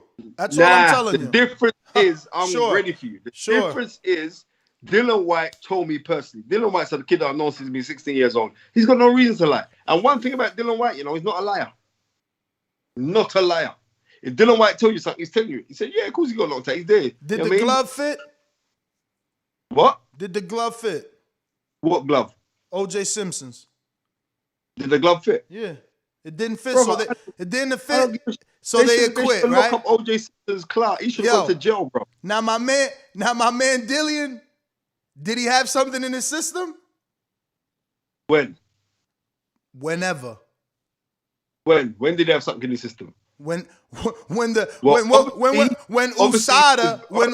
said he did. He was banned by the British Board of Control because he had some substance in him, which he took from a drink, and he got like a 2-year ban or something. And that's fine. Right? And that's fine. But he had something in his system, right? Right. Yeah. Well, that was like nearly a decade ago. Okay. Yeah, and then in the Rivas situation, did he have something in his system? Obviously not. No, he did. Obviously not. It just was contaminated. No. Because if he did, he would have got banned. So you're saying that he didn't have the substances that they say he had? Obviously USADA. Not. If he did, he was banned. You know that's not true. We both know that what he did was use VADA, right? And the argument that VADA was simultaneously testing and he was coming up clean for VADA. They never tested the B sample. And it took, I don't know how long, but you backed that black man that time. Of course I'm going to back Dylan White. He's my guy. Of course. You pick and choose. You're biased. No, exactly. I pick and choose my bias. Exactly. Dylan White's my guy. So then why would you agree that Wilder resembles Ali? You're showing your bias. Dylan White's your guy. No comparison. How could you see it if you could never see it? Greatest men of all time, my friend. That did for black folks, not just verbally, right? He did for black folks at the time of the civil rights movement. So there's no comparison. End of. None whatsoever. And on that note, my high-colored Dominican friend, I'm going to leave this be because I've got things to go do, and I'm in my mother's house shouting. I whooped you, that's why. Tell him in the chat, I whooped him. You didn't whoop nothing, you idiot, but you whoop. You're an idiot. But you whoop me. You're an idiot. Yo, put the pressure on Spence, man. We need a sponsorship. Put the pressure on Spencer Farron. He got 7 years telling us he gonna sponsor us. Meanwhile, MTK throwing money around, man. Look, 1 second. We need that MTK. Can I get an MTK shirt at least? Can I at least get maybe a coffee mug? Have you not received sponsorship for the last show that you did from me?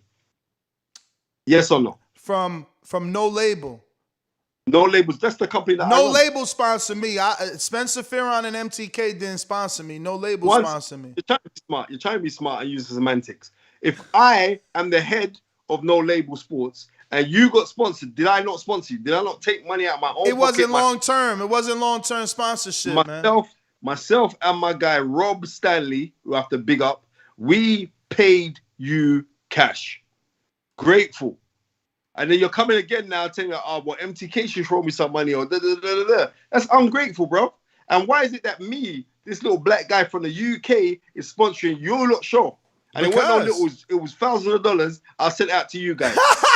Because you are a good man, but you're just your judgment is clouded. Your judgment is clouded on this one. On this, shut up. You can't see. Listen, you can't see past your Dylan White bias. All right, brother, take it easy, man. Put me on the spot. But big up everyone who's tuning into the show. Big up Ness, even though Ness has got warped mindset and his game is let me just talk over everybody so you can't get to say your point. But it's all good. It's all love. Because at the end of the day, this high color Dominica man is still begging me for money. Oh, begging! Wow, out, man. He want the last word. He said begging. I love it. All right, Spence. Thank you again. There you have it, ladies and gentlemen. Spencer Fearon, live on the show. We're gonna go to these phone calls and answer all these super chats. Apologies, obviously, for the partial break in the show and not being able to get to those super chats because of the spontaneous interview with Spencer Fearon.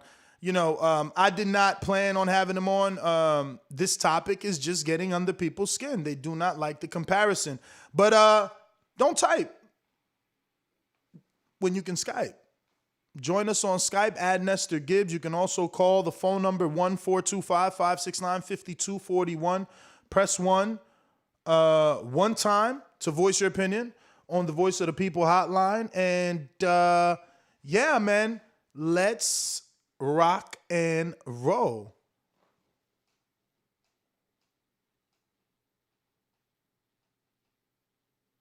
Damn, I might have to go to fucking Miami for real. Shit is getting crazy. Yo, why when Floyd fight, it gets so crazy?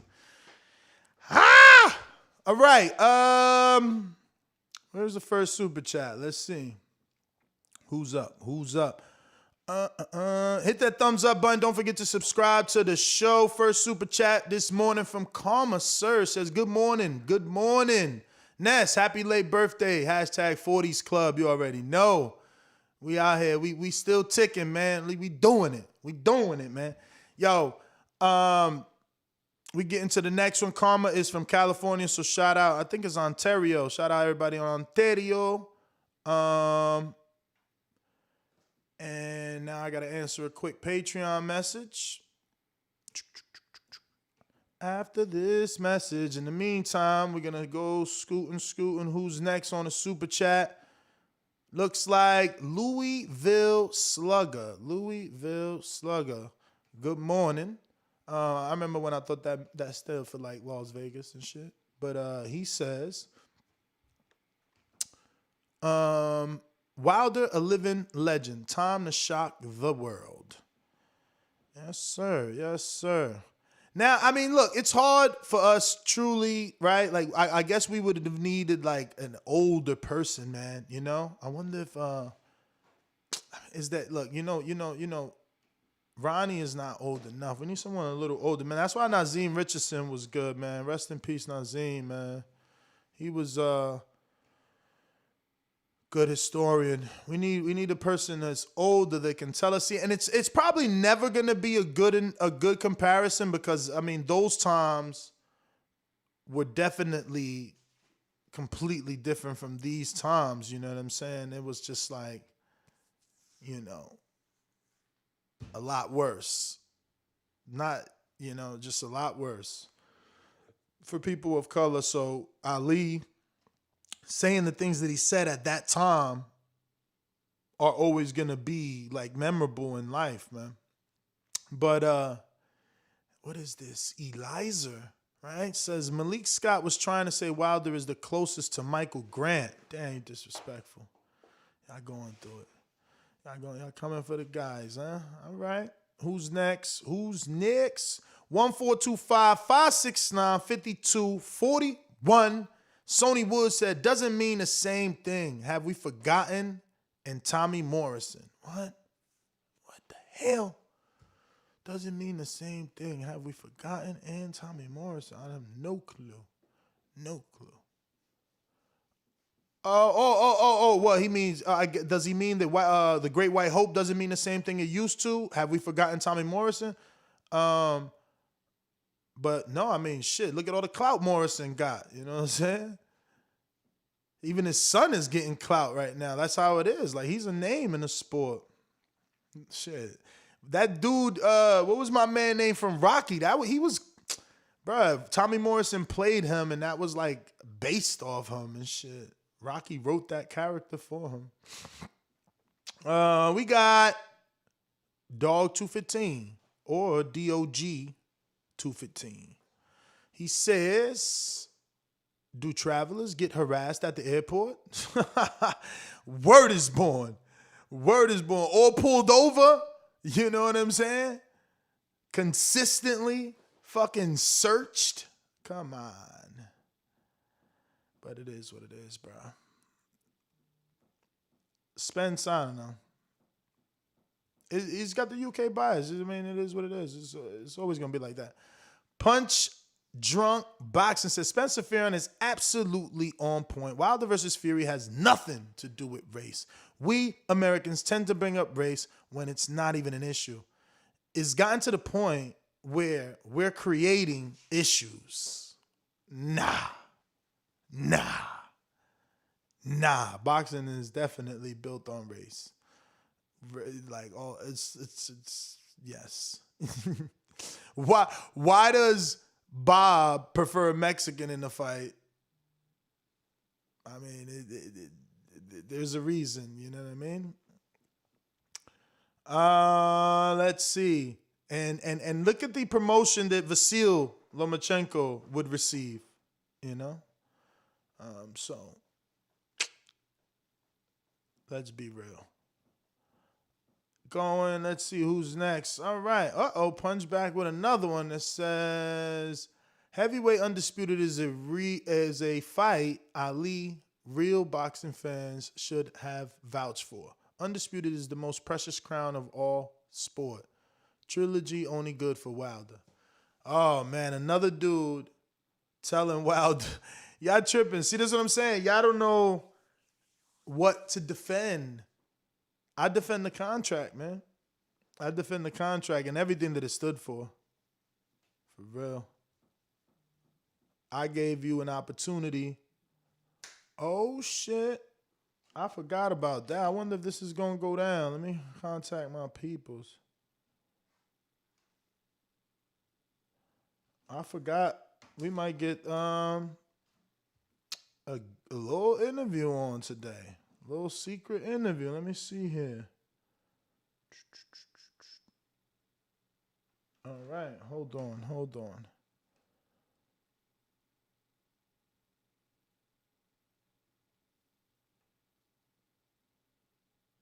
All right. So, looks like they will be calling us. So, I just need the number or the area code to know when he calls in, and it looks like we're all set according to Brandon, who is in communication with the president of the IBF, Daryl Peoples.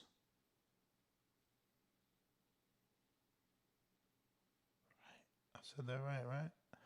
I know I messed up that name before, but I believe it's Daryl Peoples, the president of IBF. So I want to get him on. You know, we haven't had an opportunity to talk to him. And obviously, you know, most of you have watched my interview with the president of the WBA, which went boxing viral. You know, it'd be good if it went real viral. Get me a little million views on that so I get some new subs. But, you know, where he was letting us know that the good old WBA might be around the waist of Manny Pacquiao the way I told you it would. But Jordan Baker in Florida says, Dillian White, the guy that ducked Luis Ortiz, is 10 times the boxer that White would ever be. Ortiz was the most dangerous fight in the heavyweight division when he fought him. LV Slugger says Wilder will sleep White in 1 round. Hashtag 2-time. Yeah, I'm shocked that he thinks that the probability of White winning is higher than Wilder winning against each other. They're like, wow. I thought that was like common knowledge. I'm sure the betting line will show that though. You know, and then all the haters, they won't have anything to say when White is like a fucking 5-1 underdog. We got Alexander Wilson that says, Ali went to Lebanon in 1980 to help release American hostages. What has Wilder done that is comparable to that? I mean, probably not comparable to that, but remember that Wilder was in the march in Chicago, I believe it was. And Wilder also was part of, I'm about to mess this up. Remember, I know a lot of people didn't like it, but he was part of something to do with with Donald Trump and like Jack Johnson, remember? I think it was like an expungement or I don't know, something. Y'all know I'm doing a horrible job right now of telling you, but he has been doing, right? It's not like and you know, it's there. It's documented. So he didn't have to though, right? And there are other champions that don't do in any division. There are other champions that don't say any of the stuff that he says. So, you know, again, to diminish it and say, what he's doing isn't as great as this. It's like, okay, cool. He you know, it's not comparable to Ali in your opinion, but is there someone else doing it?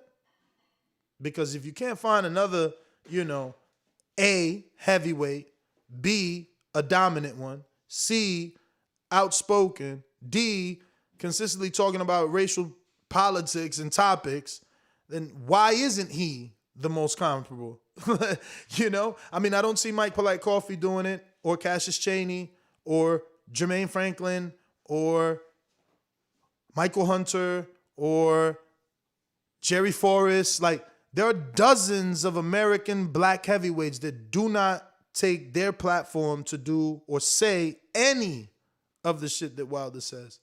But because you're naturally a hater and that's the easiest thing to do, people are misinterpreting. They're misinterpreting, and they want to, you know, latch on to like the technical or the literal words. Like he said in the audio, closest thing to resemble. And now again, I don't see Earl doing it. I don't see Crawford doing it. You know, I do not see Crawford on any platform. You know, not when he accepted his EPSI or whatever it's fucking called from ESPN. Not when he undisputed. You know, I've never seen any of these other dudes. Not the Charlos, not Andre. None of them have ever took their platform or time out of their life to do anything political in the name of black people. But Wilder, at least we've seen him marching with his wife. You know, at least we seen him take a stand in the media. Went viral. I mean, there's stuff out there. Like, I just don't get it. A lot of hatred, though. But we'll keep moving. I love it. Bowen Bama says, I had more respect for Spencer before this interview. Needless to say, I've lost all respect for him. He gotta be drunk. All right. Jay Lewis says, Ness got jealous because he seen Wilder paint Malik's nails. Nail emoji, laughing out loud emoji. Okay. Show Kid says, this UK clown don't know or represent African Americans, period. This is like asking a Chinese dude about Korea, Ness. This is offensive clown talk. Wow. That touched the nerve, huh? We're going to go to these calls. We're just getting to these super chats. We got the Brotherhood that says, yo, what? Daddy, you paying? What? No. Is he trying? Okay, okay, he's trying to say, shut the hef up, Spencer. Your white daddy. This dude, YouTube don't let him put none of those words, so he created his own thing to say, shut the hell up, Spencer. Your white daddy paying you well. Funny. Let's go. You see how he got it. Anyway, let's go. Who's next? We got Jaguar Paul. Jaguar Paul says, Ness, it sounds like somebody loaded their glove and punched you in the head. Hurt head emoji with the hammer. Yo, what are you talking about? What else? Who else is up, man? What we got? 10:38. So a few minutes before we get the president of the IBF on the show. I cannot wait. I'm excited. Shout out to Brandon in Houston. Got that. He secured that. Jay Lewis back with another one. He says, Wilder better than Lennox? Spence, I will pay you for your fight to slap this guy. Laughing out loud emoji. You see how they misquote you? See how they misquote you? I never said Wilder's better than Lennox. You see? That's the misquote right there, because that's what y'all need to do. Y'all need to twist and turn it. But it's all right with me. It's all right with me. I ain't mad at you. I ain't mad at you. Yo, hit that thumbs up button. Don't forget to subscribe. Let me see where we at, man. Did we get to my 120,000? Freaking bullshit. We are at 119,000 and I can't find my drum roll. 19,047. So we're on our way to 120, but it's definitely not 120,000 yet. So tell a friend that they should subscribe to the YouTube channel for daily morning boxing talk. We're definitely talking boxing. We're definitely the Breakfast Club of boxing. And we try to do as many interviews as possible. Hopefully now with Brandon playing co-producer to set specifically only the interviews up. We're going to get some things cooking. He's got Demetrius Andrade as well cooking for us. And yeah, man, that's what we needed. What we still need is a sponsorship. So if any companies out there listening, all you big wigs always listening to my show, stealing my advice for free, the least you can do is sponsor the show. All right? Now, if you're not a sponsor, if you can't, you don't want to sponsor, but you're still a big wig. We know how much you get paid. At least sign up to the highest level on my Patreon and keep me doing what I'm doing so you can keep stealing my advice. You understand what I'm saying? We're going out to Tyrone, who says, y'all say Ness has no credibility, but y'all watching him every day faithfully. How that work? I'm entertaining as fuck, my friend. That's what it is. It's hard not to watch something that's entertaining. We got Big Chop, Unbiased Boxing says, is Traveler getting killed by the police consistently? Constantly. No, they're not. Texas Bulldog Boxing says, Punch called Tio undisputed, but BoxRec disagrees. Crying emoji, laughing out loud emoji. Yes, he does. He said it was a direct quote, though, that the title wasn't his title, it was a direct quote. He hit me up because I had hit him up like, yo, I want to get him on the show, though, man. I hit him up this morning, too, see if he was busy. Oh, shit, that's right. Peoples is from New Jersey. I forgot the office is in Springfield. All right. So he might be calling straight in from the office. All right, we're going to go to the phone lines. If you haven't pressed 1, we're not going to be able to go to you. We're going to need you to, press 1 so that we know you want to talk on the show. Remember to rate us 5 stars on iTunes. We need to know you want to voice your opinion, you know? Subscribe to youtube.com/theboxingvoice for the latest and greatest interviews with your favorite fighters. But yeah, let's go out to, Jordan. Just like the king is what I mean. The king is what I mean.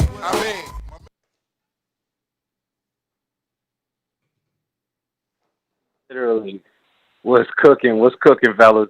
Good morning. Good morning. How are Yo, you, brother? so let me. I'm great, brother. And this is an exciting topic. You know, we've been, marinating this Aram style. Look, I want to just point something out. If we're just going to draw comparisons to Muhammad Ali, I think AJ, you know what I'm saying, has a lot of comparisons. I don't know if anybody pointed this out. First of all, standing up for Islam in a country that can be very Islamophobic, in England, he stands up for Islam. He's also, has that sort of presence. When he, AJ, I think, he don't get that credit because of the loss he took to Ruiz. But remember, having that in common with the great Muhammad Ali, not being scared or being afraid to come. So a lot of just character, similarities. Now, when you talk about Wilder, not to discredit him, I think what he's hinging it on, to me, is a lot of dissimilarities.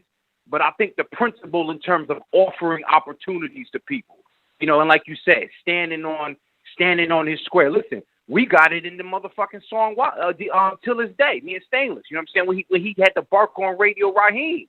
So clearly, Wilder has been an unapologetic black man when a lot of athletes in every sport are afraid to do so. So give that man his credit for that. And, I don't want to muddy the waters too much because people will take your shit and misquote it. Not greater.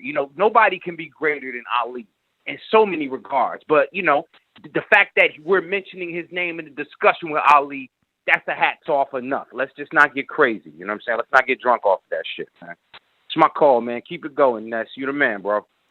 All right, man. Thank you for calling in. We're going out to Show Kid. What up? Yo, what's up? What up? You can hear me? I hear you. Yeah, I don't even know why you had this clown on the show. He don't speak for no black American, man. So he ain't gonna understand what Wilder going through. That's like you a Dominican and a Puerto Rican trying to tell you what's going on in your country. It don't make no sense. I don't even know why you called him. The shit is offensive. I ain't call him. He hit me up and said, yo, what time you going live? I see the title. I gotta talk about this. So like, would you Yeah, I understand that, but he don't know nothing about black Americans, but he understand what gypsies went through, man. What is he talking about, man? He plays stupid when you bring up facts. He don't know nothing about. He's a historian, but he don't know what Ali said, right? Come on, man. The clown, man. So that's all I got, man. Nah. What's up? Can you think of any comparisons? I mean, what comparisons do you see in Wilder and Ali? That's a great comparison. They both speak. They hated Wilder when he started talking about what blacks went through. See, the point is, with people who they don't like you for your color, they'll say, well, y'all not getting hosed by water hoses. They're not sicking dogs on. It's not the same as racism is racism. I'm pretty sure in 30 years, racism for our kids gonna look different, but that don't mean they don't feel the same when police is killing you. So I don't know what he talking about. It's the same thing. They hated Ali. Ali was the most hated man in America. They just made excuses why they hated him till he went damn near brain dead, and they started putting his face on T-shirts like they loved him. They didn't love Ali. They didn't love Martin Luther King. They loved him when they was dead. Well, all right, my friend. Thank you for calling in. Listen, we've officially put out the Daryl Peoples post on Patreon. If you want to ask him a question, the president of the IBF will be on the show in about 14 minutes. And damn, I'm excited. Been wanting to do this all my life. Like all my boxing career, I've been wanting to get this guy. Him and Mendoza. I finally got to do Mendoza, so it seems like it's going to be a great week, I got to do Mendoza the other day in Las Vegas, and now it looks like we'll get an opportunity at Mr. People. Is it Peoples or People? I guess that's how we break the ice, It's funny because isn't there a Daryl Peoples? I always say this. Isn't there a Daryl Peoples from the Shaft movie and shit, right? Nah. Brandon, what's up? Are you available for some boxing talk? Hey, whole nother time zone. Jumped up for back with our mind on. Can't play when you here, get your life stole. If you bring it here, then the price grow. From jabbing and punching the line long. I drop a pigeon, let 9 go. We slap with the fake glass and white go. This only happens in Ohio.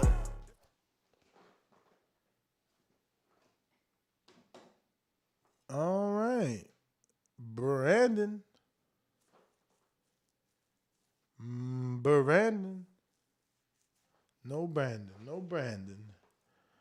All right. If you're on Blog Talk, we need you to go ahead and press the numero uno so that we know you want to voice your opinion on the show. I'm going to go ahead and post the number also in the live chat right here on youtube.com/The Boxing Voice.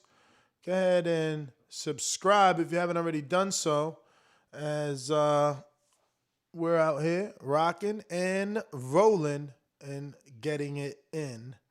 You know what I mean? Talking boxing 7 days a week right here on the Voice of the People. So looks like we got ourselves a new caller in New York City. What's up, my friend? Who's this? Yo, Ness, what up, bro? What's up, brother? Who's this?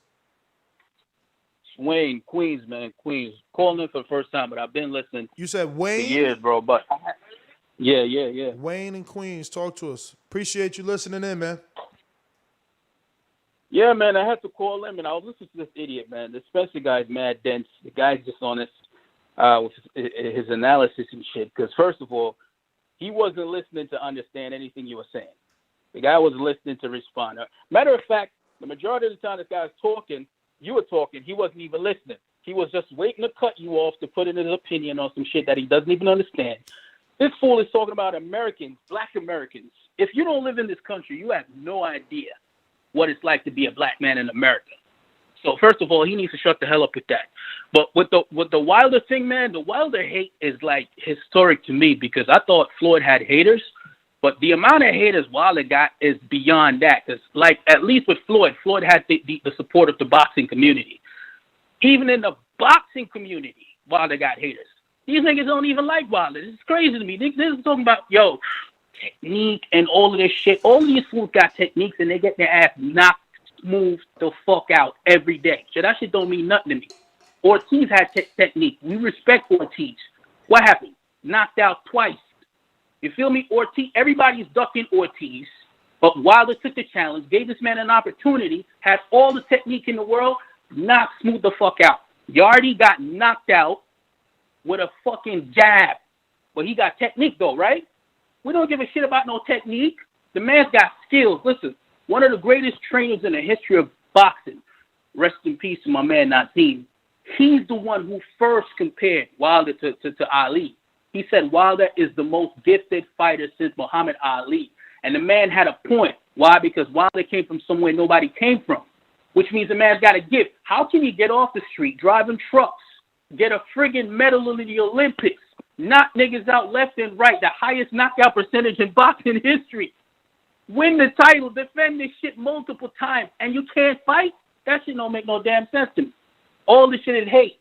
All this shit, listen, I'm not saying boxing technique is not important, but when you don't have skill, if you ain't got no knowledge, no understanding of how to fight, you cannot defend the title multiple times. You cannot get that high in boxing. That shit makes no sense to me. That's all I got to say today, man. All right, brother. All right. Thank you for calling in. And always a pleasure, man, to get someone that passionate on the show and, have them air it out, bro. Get it off their fucking chest, man, because, that's the whole reason I started this show, man. Not having the ability to be able to go out there and say what I want on a specific topic that's happening in boxing and get a response, have some feedback on that. And, I'm grateful for all you guys, all your opinions, all the calls, because that's what makes the show great, man. You know, because look, while Spencer believes that he bested me in that debate, you know, there are Americans obviously calling in that feel differently. People that have super chatted that feel differently, just like, you know, people that are somehow, you know, in agreements with Spencer. So it's all friendly debate in my eyes. But Nazim did have a lot to say. I'm trying to see, can I find my interview with him so that we won't get flagged, because he definitely said plenty of positives on Wilder. But again, the number to call in 1-425-569-5241. Press 1 time if you want to voice your opinion right here on the Voice of the People hotline. Let me see. Is that the Brotherly Love? The city of Brotherly Love. Let's see. Philadelphia. It's funny. We was just talking to Nazim Richardson, and a Philadelphia person calling in. Rod in Philly. What up? Yo, Ness, what's good, bro? What up? Yo, bro, rest in peace, brother Nazim. And you know, I give a lot of credence to what brother Nazim said about how Deontay talent, and the caller just called in. I mean, it is a really kind of rags to riches story, and it's not definitely not common in boxing, because it just takes so long to build that skill and conditioning. So it is a you know, exceptional what Deontay's done. But we talking about the fight with him and Fury, and he, you know, come on, let's be real. I think he has gotten better. I did see a newer clip with him and Malik Scott, and yeah, he has gotten a little bit better. But to me, if you're gonna go in there and try to box Fury, that's your biggest mistake, and you're gonna get embarrassed. But if you try to knock his head off again, like you did in the first and second fight, I'll give you all the same shot I gave you in the first and second. It's a 50-50 shot. Yo, but that's what people told Earl. They said if Earl tries to box Mikey, he gonna lose. You're right. No, you're right. But isn't Earl a way better skill fighter than Deontay? I mean, you're saying that Deontay's incapable of change? In a year? When you determine how much time you need. I mean, but Tyson Fury's a lifetime of boxing. And Deontay Wilder's and Wilder is a lifetime of boxing as well. I mean, you know, starting at 20 or whatever age, it doesn't matter, but the focus has been that ever since. And you got to understand, man, determination, that fire to get that belt back, that's just something, I don't know. You're going to have to beat that out of him. But let me just bring this part up. I know you talked about it before, but when you lose and you blame everyone but yourself, you know, you blame the costume, you blame your trainer, the water, the gloves, you know, that shows something. You know what I'm saying? Now if he's got his mind right and he's going in there to knock this guy, again, this is my opinion. I'm not saying anybody else is wrong. I'm just saying if you're going into the box, I think it's a mistake. But if you're going to do the same thing you did the first and second fight, I'll give you all the shot in the world. Now I hear you, man. I'm just saying we all handle things differently. You know what I'm saying? I never had a world title, so only thing I could relate, you know,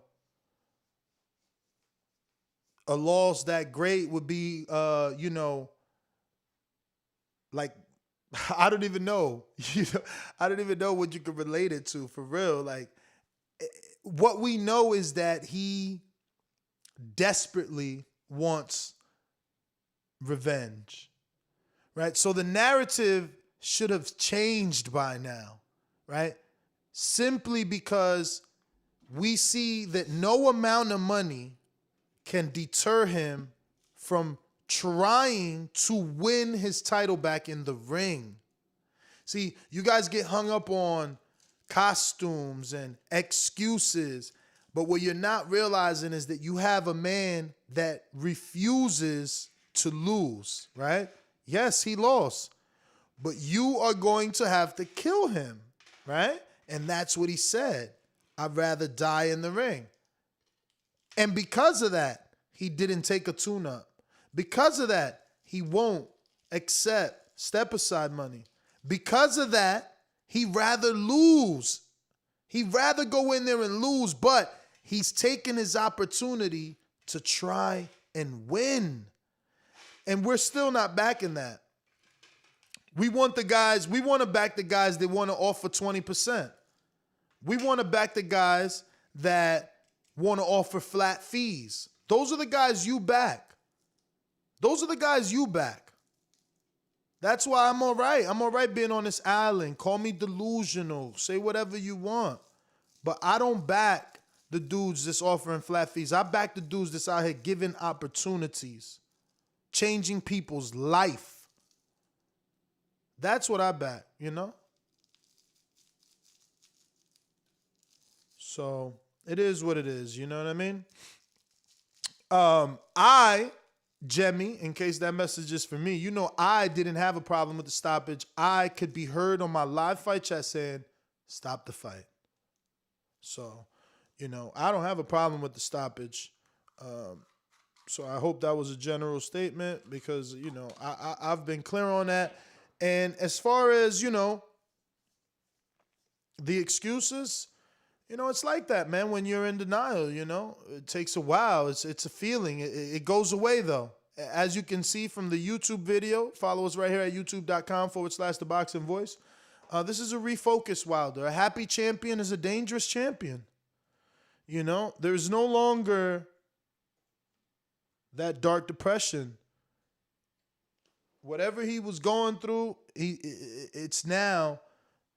And that's what you can hear in the interview. So go check out the full interview with 78 Sports because that's what you can hear in the interview, you know. Malik Scott is banking on knowing this man for 12 years and seeing in his eyes the determination and willingness to learn and win. I mean, think about it. Look at what he's doing. He's creating a facility in his backyard, and they're working. I mean, you can see his shoulders, you can see his arms. Not to say that muscles win fights, but you can see he's physically looking better.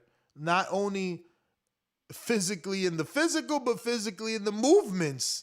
It looks better. But you can also stay in denial. You can say that we are delusional, and we'll see each other at the fight. And, you know, may the best man win.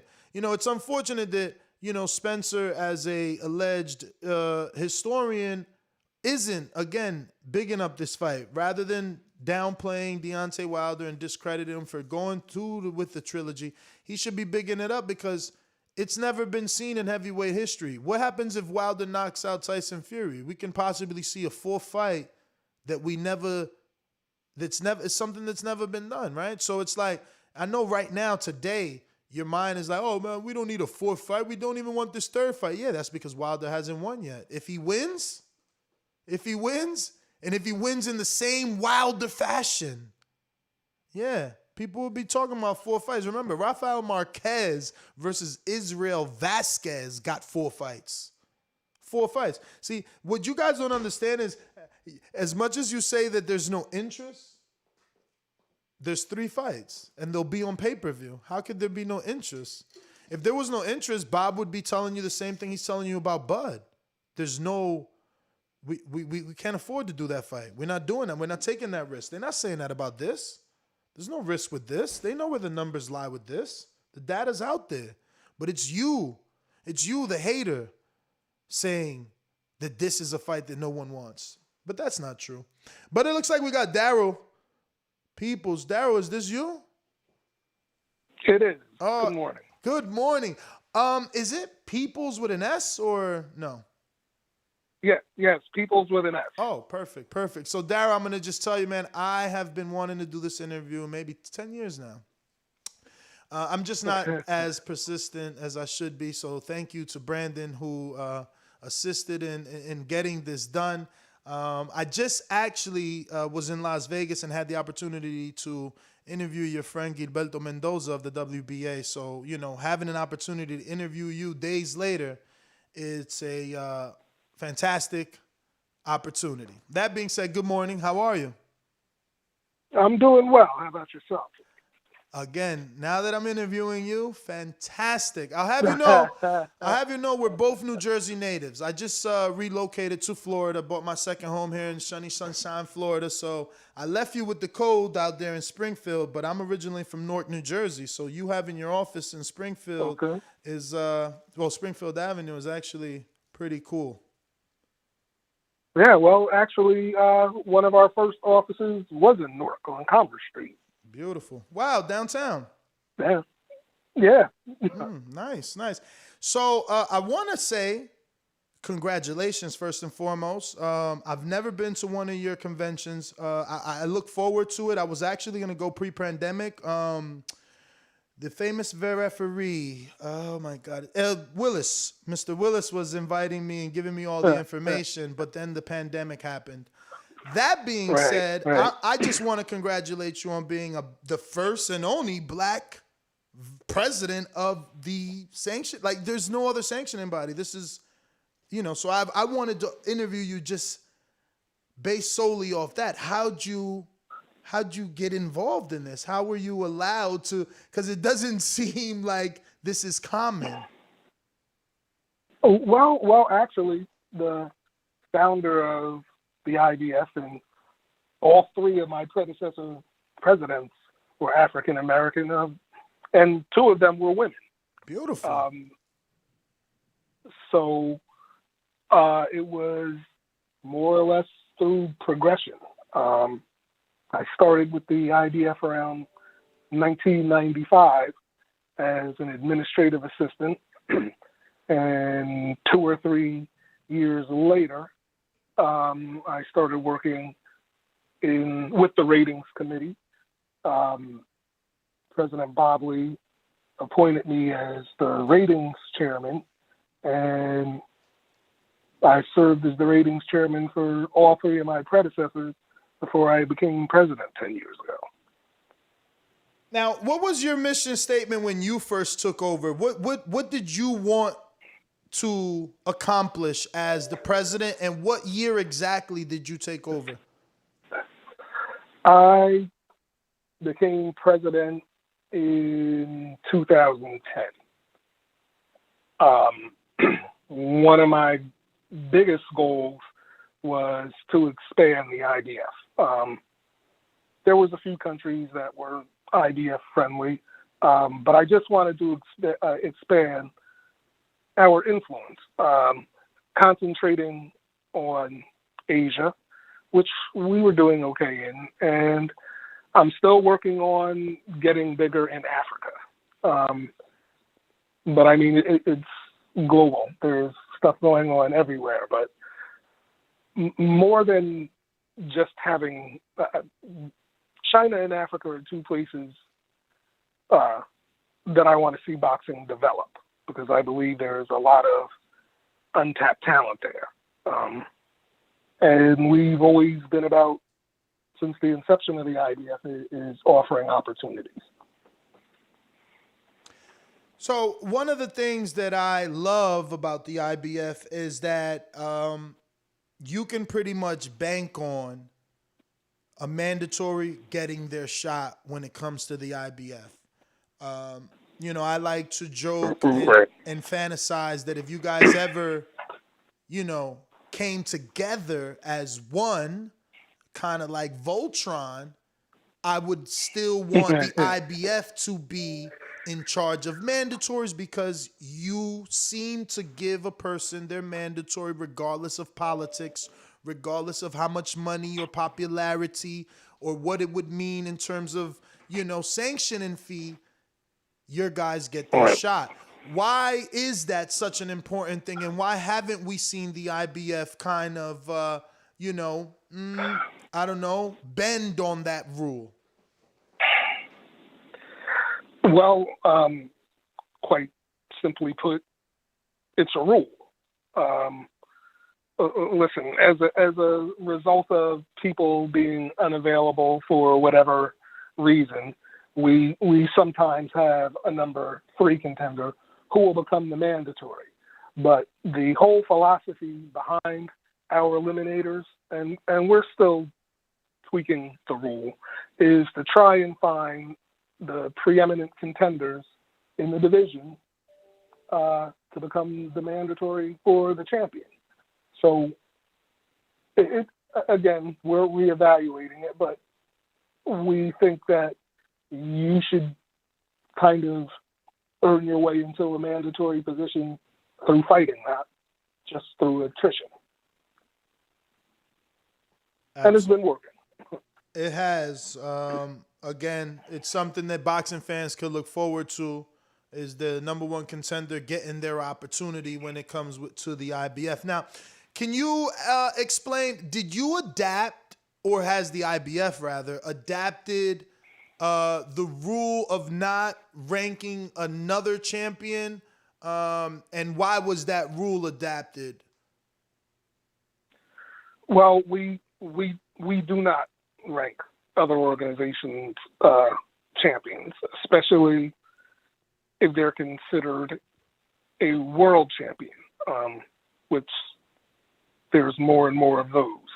And it's more or less out of respect for the fighter and out of respect for the other organizations. If this person is, earned the title of world champion, it would be kind of disrespectful to the fighter and the other organization, we think, to put him in our numerical ratings. Now, this guy is old. Go ahead. I'm sorry. I'll let you know I'm a bit of an interrupter. But okay. Let's think about Vasyl Lomachenko versus Luke Campbell. He petitioned the WBC to get a shot at that vacant WBC shot, right? So what would be the difference, right? Like, again, at that point, not to say that that's what you would have done as the president of the IBF, but obviously Mauricio and his committee sat back and said, all right, Vasyl's done this in the amateurs, he's done this in the pros, he's definitely worthy at our vacant title. All right, we'll let him fight versus Campbell for it. So what's the difference in actually ranking a champion, right, in your sanctioning body? Because maybe they want an opportunity at another champion, and it's kind of hard to get that. And that mandatory clause of the guaranteed 20 can at least get us to talk and sit down at the table so we can get more unifications. Because, what is it, 6 undisputed champions? Shouldn't it be more in all the years of boxing? Oh, I think so.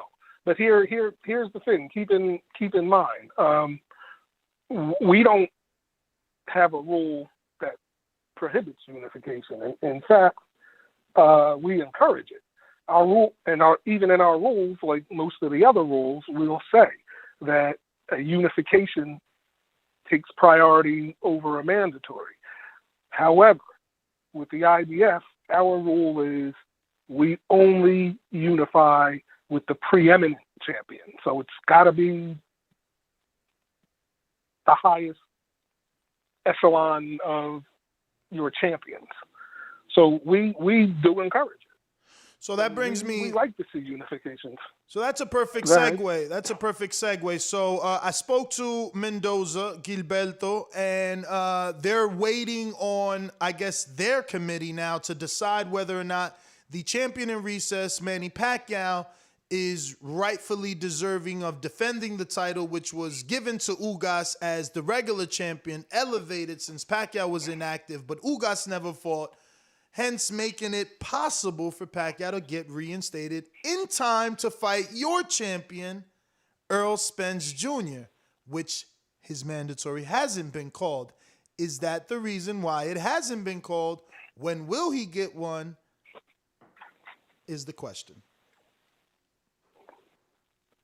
When will we? Well, actually, we've notified. We have an eliminator that's already taken place with, I'm going to kill this name, from Uzbekistan, right. Abdurakhorov Quadratulo. First name first.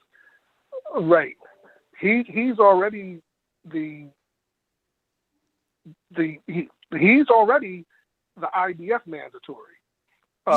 Now, correct me if I'm wrong. Hasn't he passed off on his opportunity once already? No. Oh. He's never. What? He's never not wanted like his shot at Earl?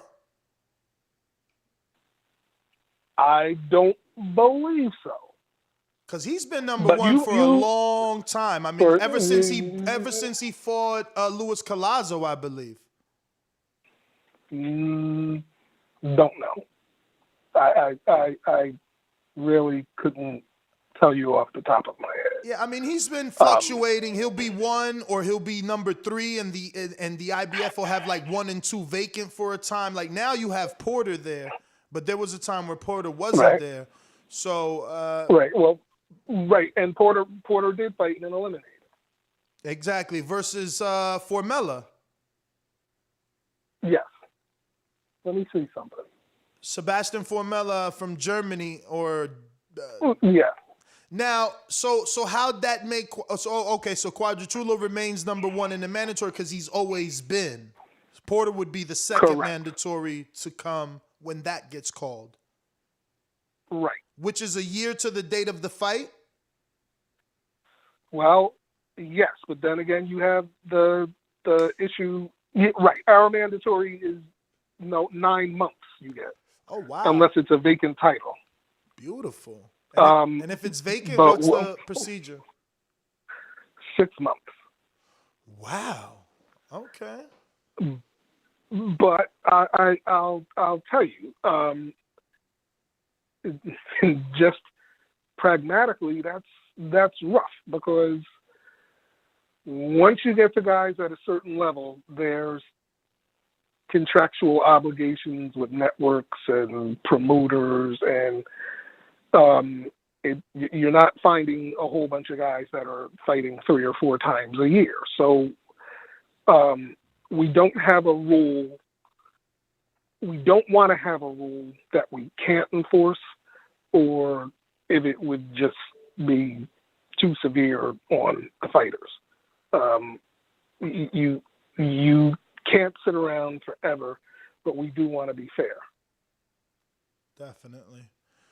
So you're saying Earl already has a mandatory, but do we know by when he has to fight him? Or like I asked before, is the Pacquiao fight push the mandatory back? It will, depending on the status of Pacquiao's title. If he's the super champion for the WBA, there's no issue whatsoever. His mandatory would get pushed off. Perfect. All right.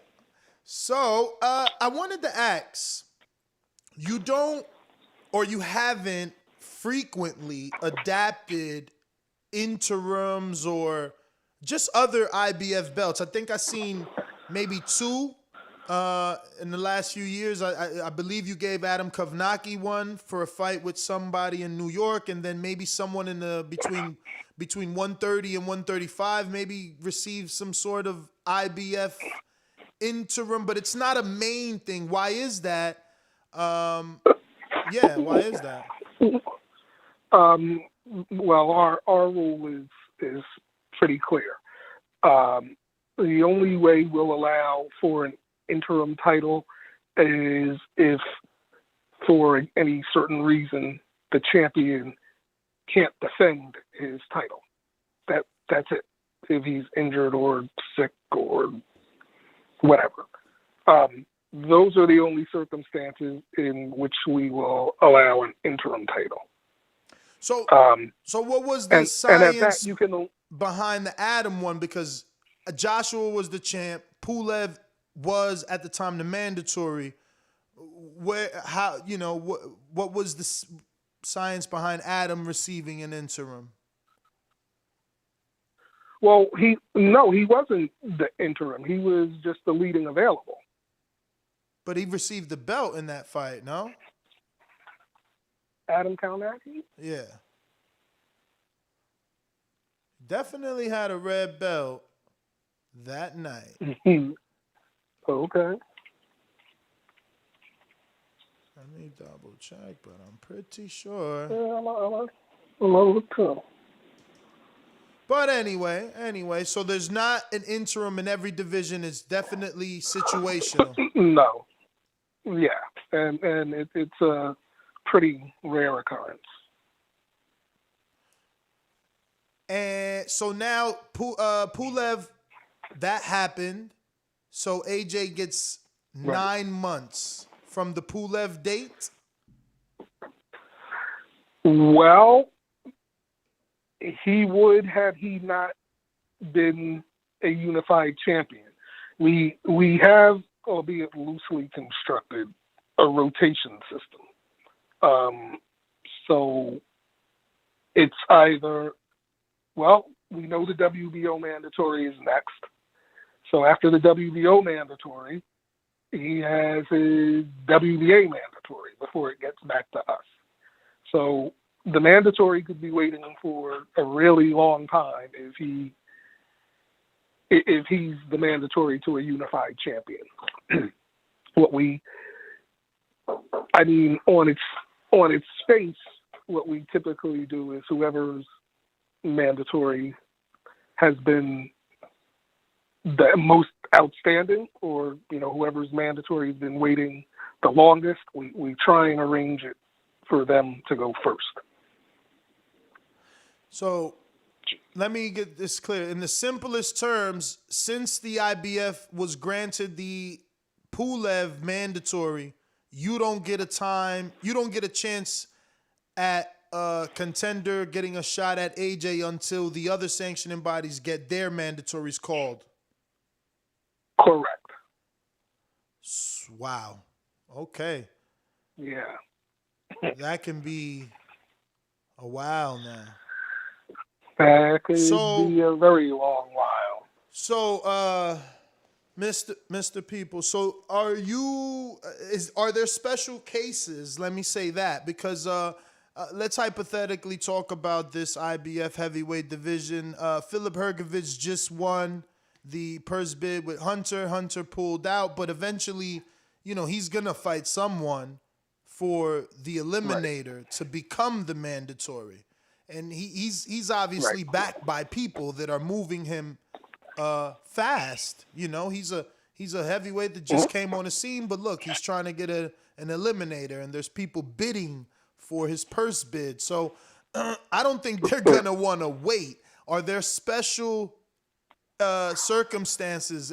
Can they go to you and petition and say, hey, we want to fight Joshua today, not 4 years from now?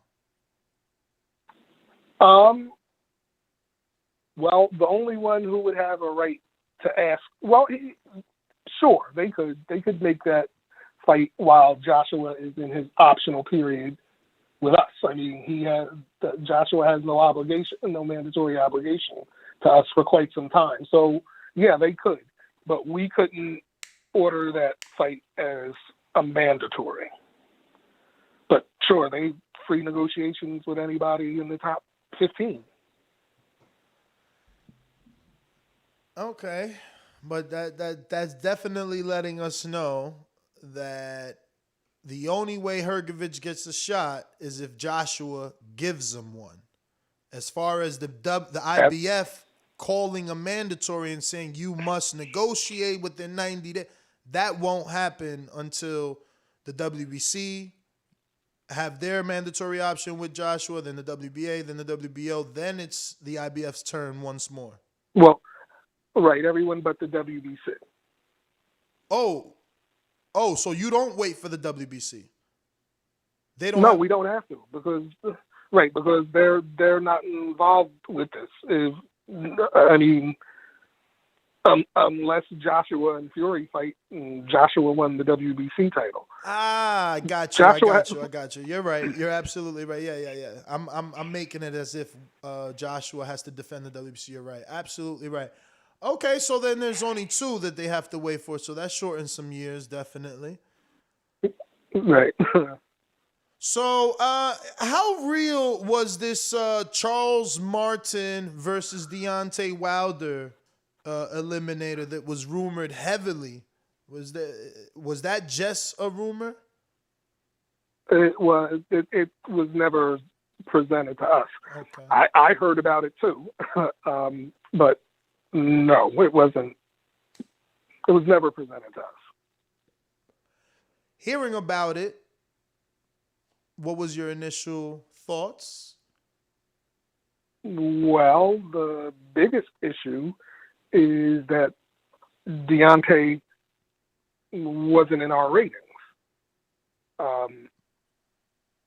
Now, one of the ways that we determine whether you're available or not is if you're contracted to fight for another title. And we're all well aware that Deontay had the return match clause in his contract. So technically, we couldn't rank him because he was contracted to fight for another title. The only other way that he could be unavailable is if he was injured. So that would have been really tough to do. Well, no, we couldn't do it. He's unavailable. He was contracted. Thank you. These are all beautiful answers. Believe me, we've sat here, and this is a call-in talk show daily. So, people have sat here and called in and just asked questions like, why isn't this fighter ranked in this sanctioning body? Why can't he just be the mandatory even though he's a champion, So these are definitely needed answers. I wanted to ask your thoughts on the evolution of what I consider the second franchise title. Because I believe the super champion is no different than the WBC franchise champion. And by the super champion, I mean the WBA super champion and now the WBC franchise champion. What are your thoughts on these secondary super champions or not super champions?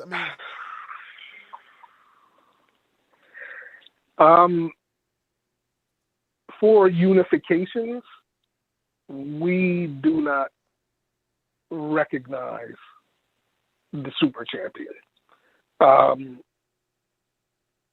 because the way I understand it, it isn't a title. It's a designation that can't be won or lost in the ring. So it's a designation. It's not a world title. There are certain fighters at certain levels, I suppose, that would benefit off of that. It certainly, given the people who have those designations, could make some really good fights. But as far as the purpose of unifying, we don't do it. And I only know briefly, or I'm not too intimate with the rule. But yeah, that's our position. That's a designation by another sanctioning organization, and we don't recognize them as champions. Why haven't? Because it just seems like you guys are like morally taking certain stances on things. Does it just come down to that? Like you're trying to do what's right, or am I painting you in this light because I want you to be a superhero of sanctioning bodies? Well, you know what it is? I'd like to be the paragon of virtue, but the simple answer is we're rule sticklers. We reevaluate our rules. It's not a cop-out, but we try and stay away from discretionary rules because that makes it consistent. You know what you're going to get when you're dealing with the IBF. And it's as fair a playing field as we can make it. And we're still working on it and tweaking our rules to make sense. We follow the rules, and it works out. All right. So I got a few questions here from the people. First one is from New Orleans, Rue, who says, compared to other sanctioning bodies, how does the IBF arrive at the conclusion to strip a fighter of a title? The biggest or probably most common way, although we try not to do it, is if you fail to make a mandatory defense of the title. Now there are ways around, as we spoke about, not defending your title, is if you unify or if you ask for an exception. Every champion has the right to ask for an exception, and it's voted on by the board of directors. So that probably the biggest way to have your title vacated with the IBF is not fighting your mandatory. Cool. So how long has the IBF been around? The predecessor organization was the USBAI, which started in 1983. And it changed to the IBF? Later in 1983, when we expanded more internationally, and that's when Bob Lee became the first president. Nice. So, do you attend the WBC convention? Usually you'll see all of us at each other's conventions. I mean, providing, there's no scheduling issues, but I've been to all of the other organizations' conventions, and they've been to mine as well. I missed you then in the last Mexico one? Were you in WBC's Right. Mexico? I was not. Okay. All right. Well, that's good to hear because, I interview Mr. Levine of the IBO, and he doesn't attend or get invited, should I say. What are your thoughts on the IBO?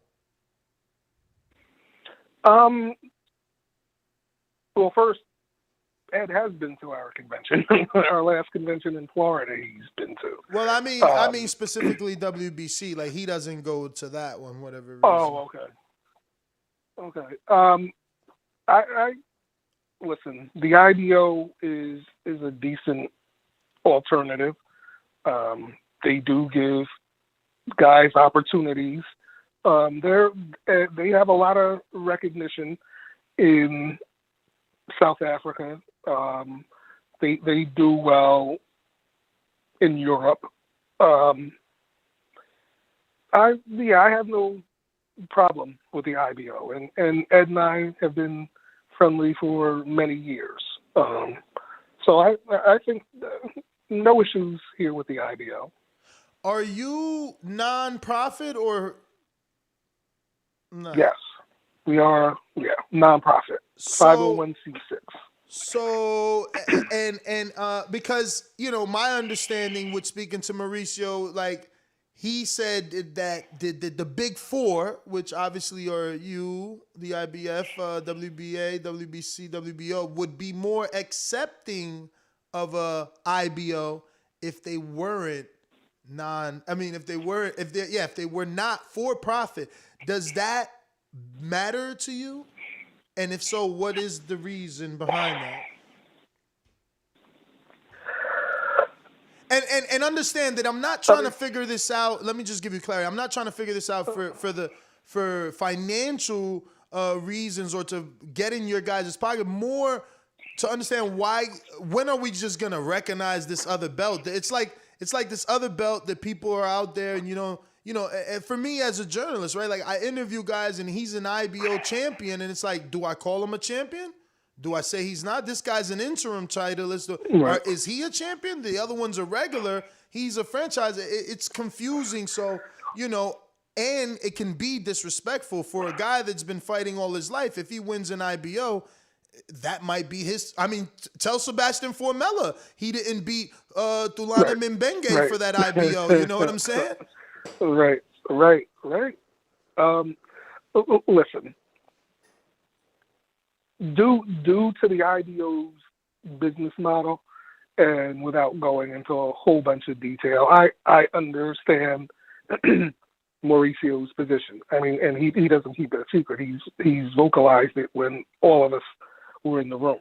But I don't think that based on the IBO's business model and the way they conduct their championships and the ratings, I don't see it being a big problem. But I'm not a lawyer.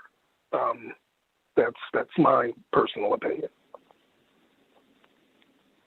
Just trying to, again, understand, because we see, like you said, they're doing good in the European market, and it's obviously Matchroom and Eddie Hearn giving them opportunities. We've seen now the PBC also using them a little more frequently. So it would just be good for, I don't know, Chris Eubank to be able to unify with a WBA or an IBF champion if they're going to, be fighting for those titles. But, yeah, just asking the questions. We got another one here from Steve in the UK who says, "Hi, Mr. Peoples. Thanks for coming on the show.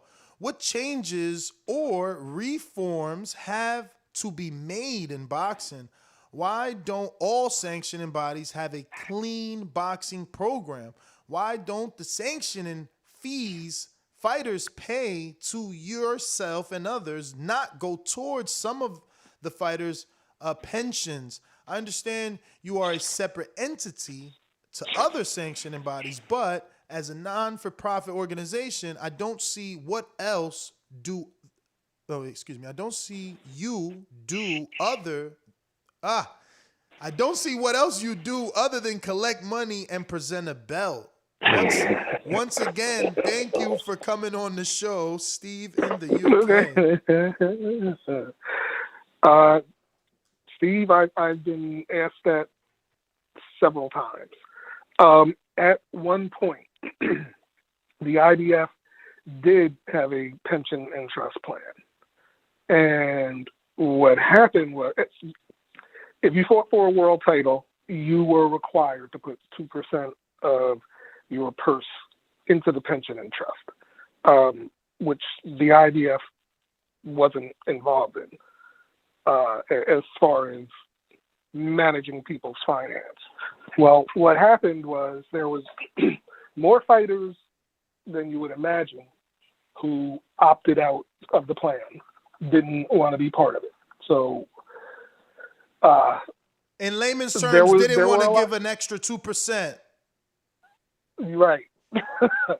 Right. Then, unfortunately, after 9/11, due to some changes in the Homeland Security laws and the Patriot Act,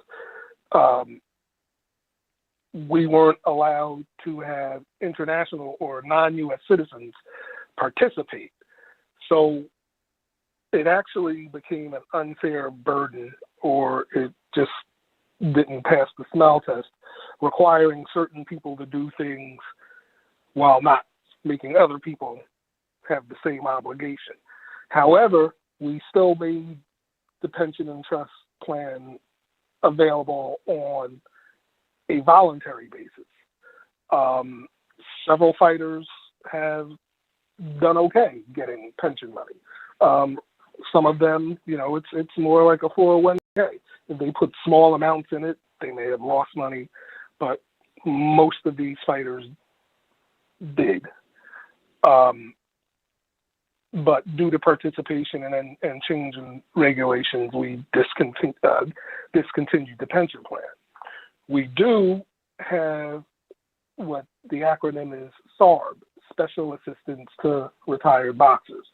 So regardless of whether you are an IBF champion or even ranked in the IBF, if you run into financial difficulties, we do have funds where we can give assistance. And we also have a scholarship fund that's primarily for our members. But we do have some mechanisms to help fighters out, indeed. A scholars program, like a fighter who's ranked in the. Oh, go ahead. No, a scholarship program. Yeah. So like a fighter who's ranked in the IBF can go to you and say, I want to go to school, and you're going to help him with the finances? Yeah, sure. He can apply for a scholarship. Wow. That's cool. Because I was going to ask that myself. Like, I know that, I know the WBC well, so I know that what they do and, WBC care. I mean, they have a million or a dozen different things. Sure. So, you guys aren't as social media present as them would be the best way to put it. Well, our organization is a lot smaller.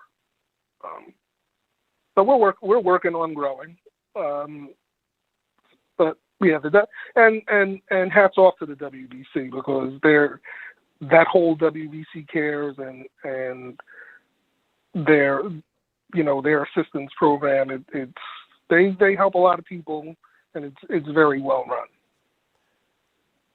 That's pretty cool to hear you say. I didn't think that not everyone, but it seems like everybody looks up to the WBC, so to speak. Do you think that I'm a dreamer, right? I like to believe that there can be a day and a universe where the 4 or 5 of you, because Ed is my guy, so I wouldn't care if there was a 5th sanctioning body. It's out there already. So if the 4 or the 5 of you came together like Voltron, I mean, wouldn't that serve a better purpose and reach a further reach? Get to new heights. It's not always well publicized, but maybe a month ago, Paco and Mauricio and I were all on the phone together exchanging some ideas that we're going to revisit. So, I mean, there's things that we collaborate on. We want to see the best for boxing.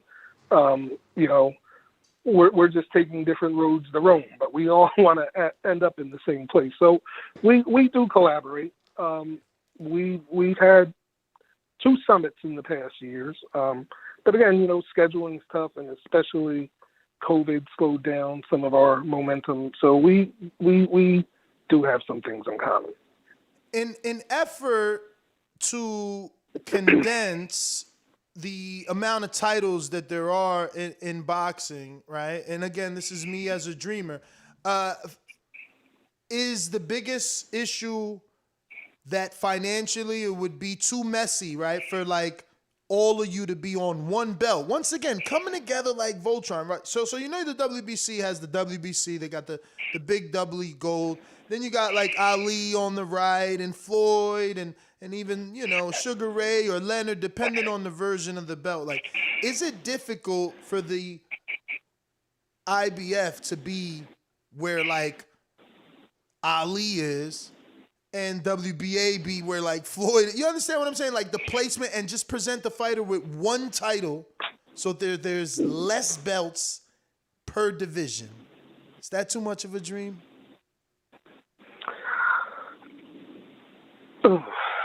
Sounds like it, right? Too much. No, nothing's impossible. It would take some work, but listen. The fact of the matter is, if you go to any of these champions and you ask them, they want those belts. They want all 4 of them, or 5 of them. You hear a lot of fans say, And listen, we do it to ourselves sometimes. Oh, just throw the belts away. Well, you know what? These guys, they want their belts. They want to be world champions. They want to be, undisputed. So the belts are important to them, and I would think that they would rather have all four of them than the one belt signifying all of them. They're athletes. They like trophies. Yeah. They like medals. Makes sense. So I got a few more. One question here. One moment. Let me get to these. But thank you once again for coming on. You're doing great, and I appreciate you being on the show. We got the next one is coming from Cincinnati, Ohio. Brandon Maurice says, I'm a big Subriel Matisse fan. When can we expect him to get a title shot? Let's see.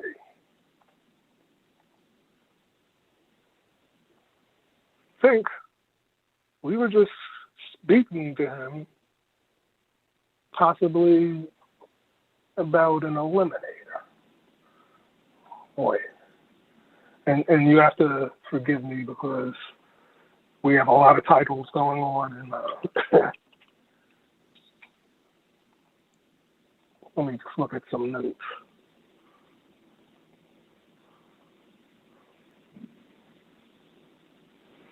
Okay. He just won, didn't he? He just let me double check. Over the weekend, I think. I was in Vegas. I didn't see him. I don't know. He maybe fought somewhere else. I'll double check. He sure did. What's that? A PBC card? That was a PBC card. Yeah, he fought in California. Yeah. He just knocked out. I'm not even gonna try and pronounce this guy's name. Yeah, it's some of them get kind of challenging. Yeah, he's from Kazakhstan though. So, but yeah, so another win. Does that put him closer to that world title shot? It does.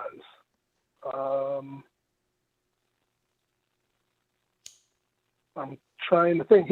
As a matter of fact, that makes him the mandatory. So I need to figure out when the junior welterweight mandatory is going to be.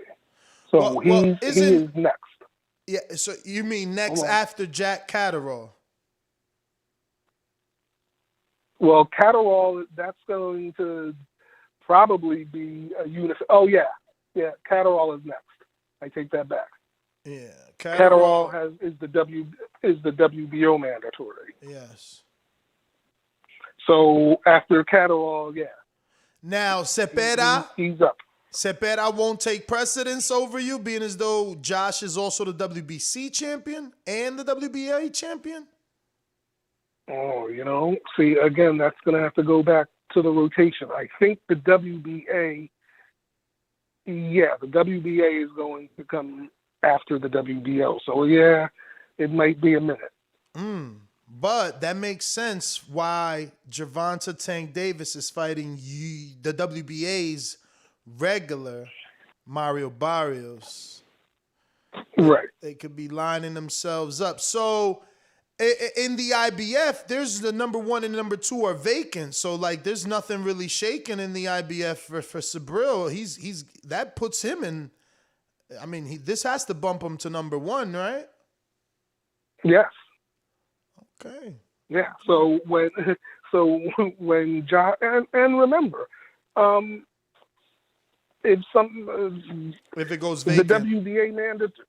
Well, what if the WBC mandatory is next, and the WBC mandatory isn't ready for whatever reason? Josh can say, "Hey, I want to fight my IBF mandatory and get it out of the way."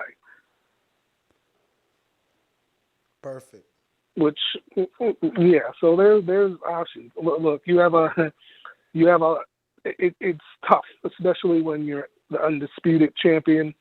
Because it seems like every fight that you fight is a mandatory. So I mean, that's a But you seem a level-headed that's a guy, tough.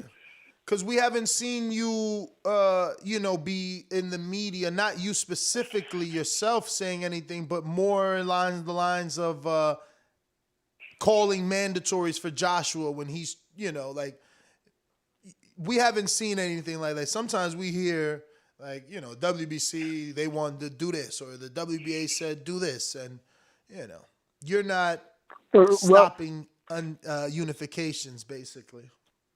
no, and based on the rules, I mean, the fact of the matter is, the IBF can only compel you to fight in two circumstances: if it's your mandatory, or if you're one of the leading available contenders to fight in an eliminator. That's it. So we won't say fighter A needs to fight fighter B for the good of boxing. I mean, it may certainly be the case, but again, there's only two times that we can order fights. Well, two situations under which we can order fights. All right. We got Big Casual that says, "Hey, Mr. Peoples, thanks for coming on the show. Please don't make 100 different belts like the other sanctioning bodies. That's what makes you guys the best, in my opinion. And that red and gold looks good. With boxers going for undisputed recently, as the president of the IBF, would you rather a fighter to go for undisputed, or would you rather him just defend his IBF title against mandatories?"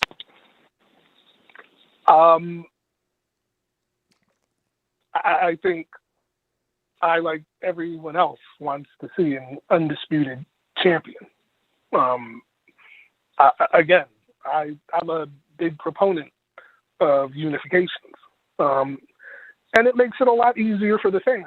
And the fans can appreciate knowing that there's one guy who's that guy. So I'm all for unification. All right. And the last one is from Brandon Lenz, who says, "Thanks for coming on, Mr. Peoples. Can you explain the IBF weight limit policy and why it's important to your sanctioning body?" Okay. Well. First off, it's a health and safety issue. I mean, we've seen horror stories of guys who are rehydrating in 2 or 3 weight classes above their opponents. So when we first started this off, and when we started, it kind of escapes me, but we went and we said we're going to make a 10-pound hydration limit. So we looked at this. We actually spoke to Andy Foster from California, who got everyone together, and we looked into this rehydration stuff. But we found out that fighters over 135 pounds or 140 pounds, 10 pounds wasn't working for them. So we initially looked at going 10%. One of our doctors, or one of our members, who is a doctor in Italy, he did a study for almost 3 years, and we figured that 7% was the most healthy and the most equitable weight gain for athletes over a certain weight. And that's what we implemented now. And it's worked. We haven't had a lot of people, because they're used to it now, we haven't had a lot of people miss the second day weigh-ins. But I think it keeps you a little more honest as far as managing your weight. And that's important. Definitely is in this sport. All right. I think that is all the questions. I want to thank you, obviously, for coming on the show. We appreciate it, and hope it wasn't too bad. No, not at all. I mean, I should probably do more of this. It's good hearing what's on the boxing fans' minds. So this is it's all good. Definitely. I mean, we got to get you a better social media presence, man. I mean, I think that you definitely need a publicist, brother. You should be you should definitely be out there as much as Mauricio and Gilberto. I mean, even Paco, man. Paco has got to be like 20 years older than you, man. Yeah. He still be out there. I rarely see you, man. And I've been looking, believe me, I've been looking for you. I rarely see you because I wanted to do this interview for a while now. Well, you know what? It's kind of the philosophy. Our work speaks for itself. But yeah, I could do better. Definitely. Well, Mr. Peoples, thank you once again. We look forward to having you back on soon and appreciate your time. If you want to give out any social media or the IBF social media, we do appreciate it. You can do it at this time. Okay, well, our extremely long website where everybody sees it is www.ibf-usba-boxing.com. We do have a Facebook page and a Twitter account. Well, all right. Thank you so much. There you have it, ladies and gentlemen. Daryl Peoples. Have a good day, sir. Thanks for having me. All right. All right. So that was fantastic. Don't forget to hit the thumbs up button if you guys are just tuning in. We just finished conducting an interview with the president of the IBF, Daryl Peoples, and that went well. I do appreciate his insight and learning. We learned there. Now we know why exactly champions aren't ranked there.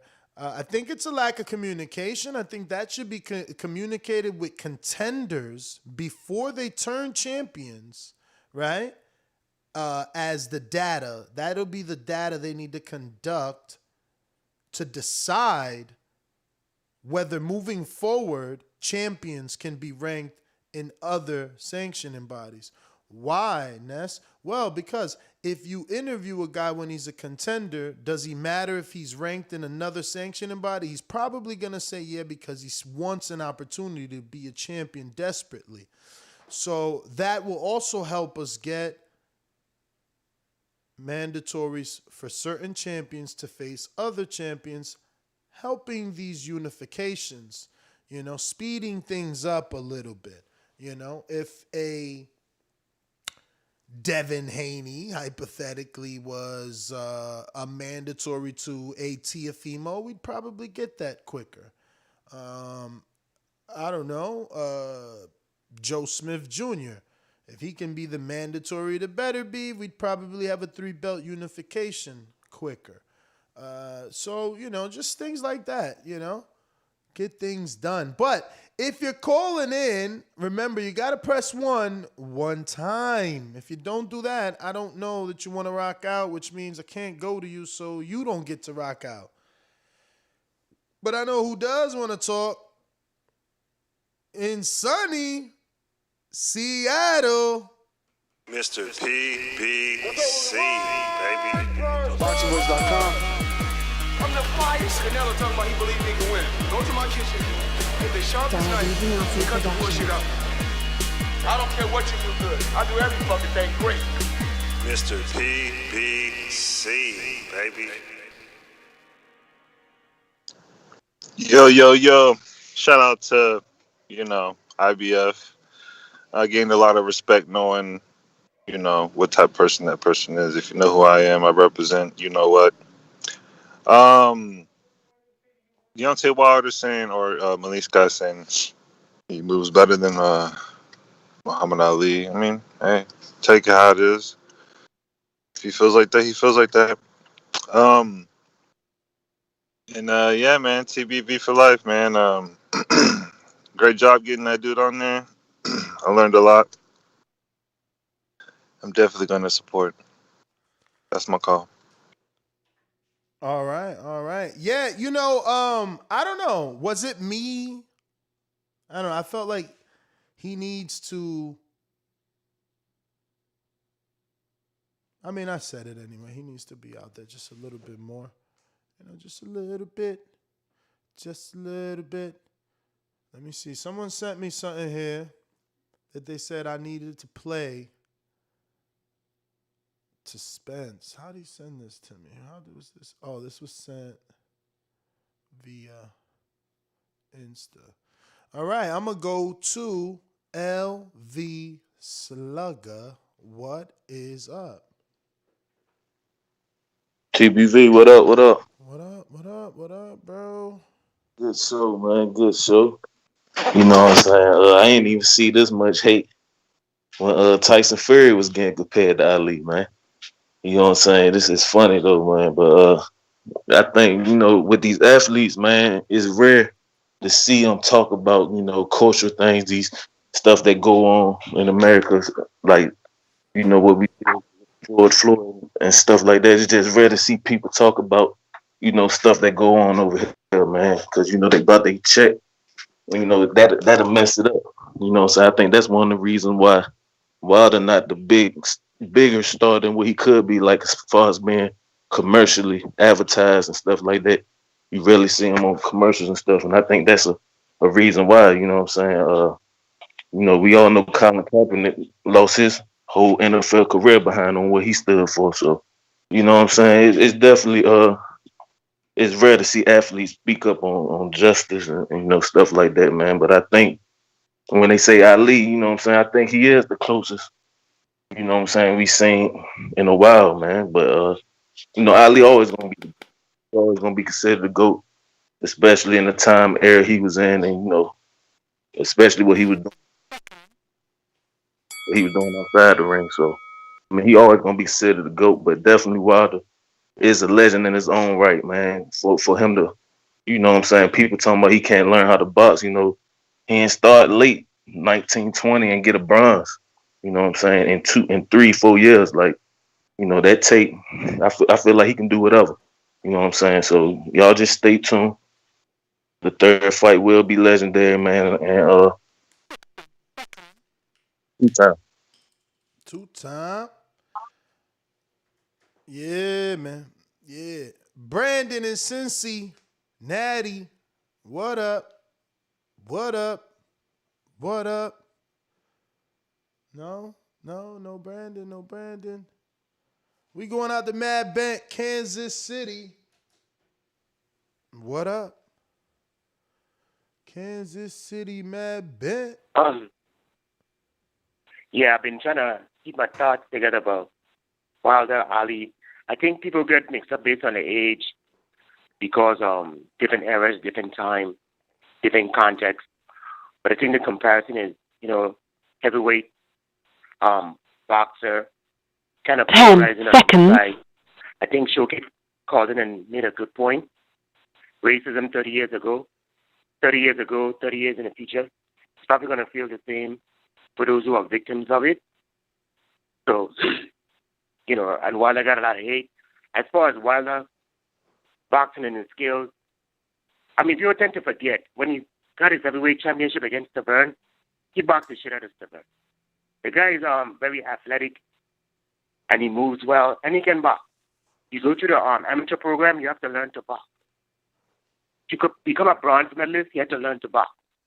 To become heavyweight champion, you have to have some basic boxing fundamentals. People tend to forget that because he knocks people out with one punch, that he doesn't box. He jabs, he throws punches, he moves. But with Malik Scott, he's looking much better. There's more variety to the game. And I think he's going to do well against Fury. And I think he can outbox Fury. Hit and not get hit. That's my call. Mad Bent, 100. Shout out. I was sent this. Let's play it. Listen, I'm in a minority in this country here. What's your minority? I'm from England. And you're a minority. You're from England. You own England and America. You white. You can go anywhere in the city you want to go. Are you from England? You more freer than me. You from England. Didn't you say you're a minority? You know you can go to towns, move in neighborhoods. You can buy things over. You can open a business downtown Chicago and do business, and I can't do it, but you from England. Now, you got some nerve to come over and be mad at me because I'm proud and I want to fight and be confident and get my people to be proud and fight and do. We the minority, too. We've been a minority for 400 years, and you freer than me, and you from England. You are freer than me, and everybody know you free. How many of you white people here truly believe that she's not as free as me or any black man? She can open up a shop downtown. He can't even rent the store. You can. Don't compare yourself with no black man. You want to talk about the you want to stand up? LV Slugger. LV Slugger, counterpunch. No, I just wanted to say a thing, man. Why Wilder a legend in his own right, man? Like, you know, would you agree? Like, this era of heavyweight's probably the biggest we ever seen him. You agree on that? Hell yeah. Yo, Ali was like 6'1". What I'm saying, this is what I'm saying. And Wilder probably at the top of him, he probably the smallest out of all of them.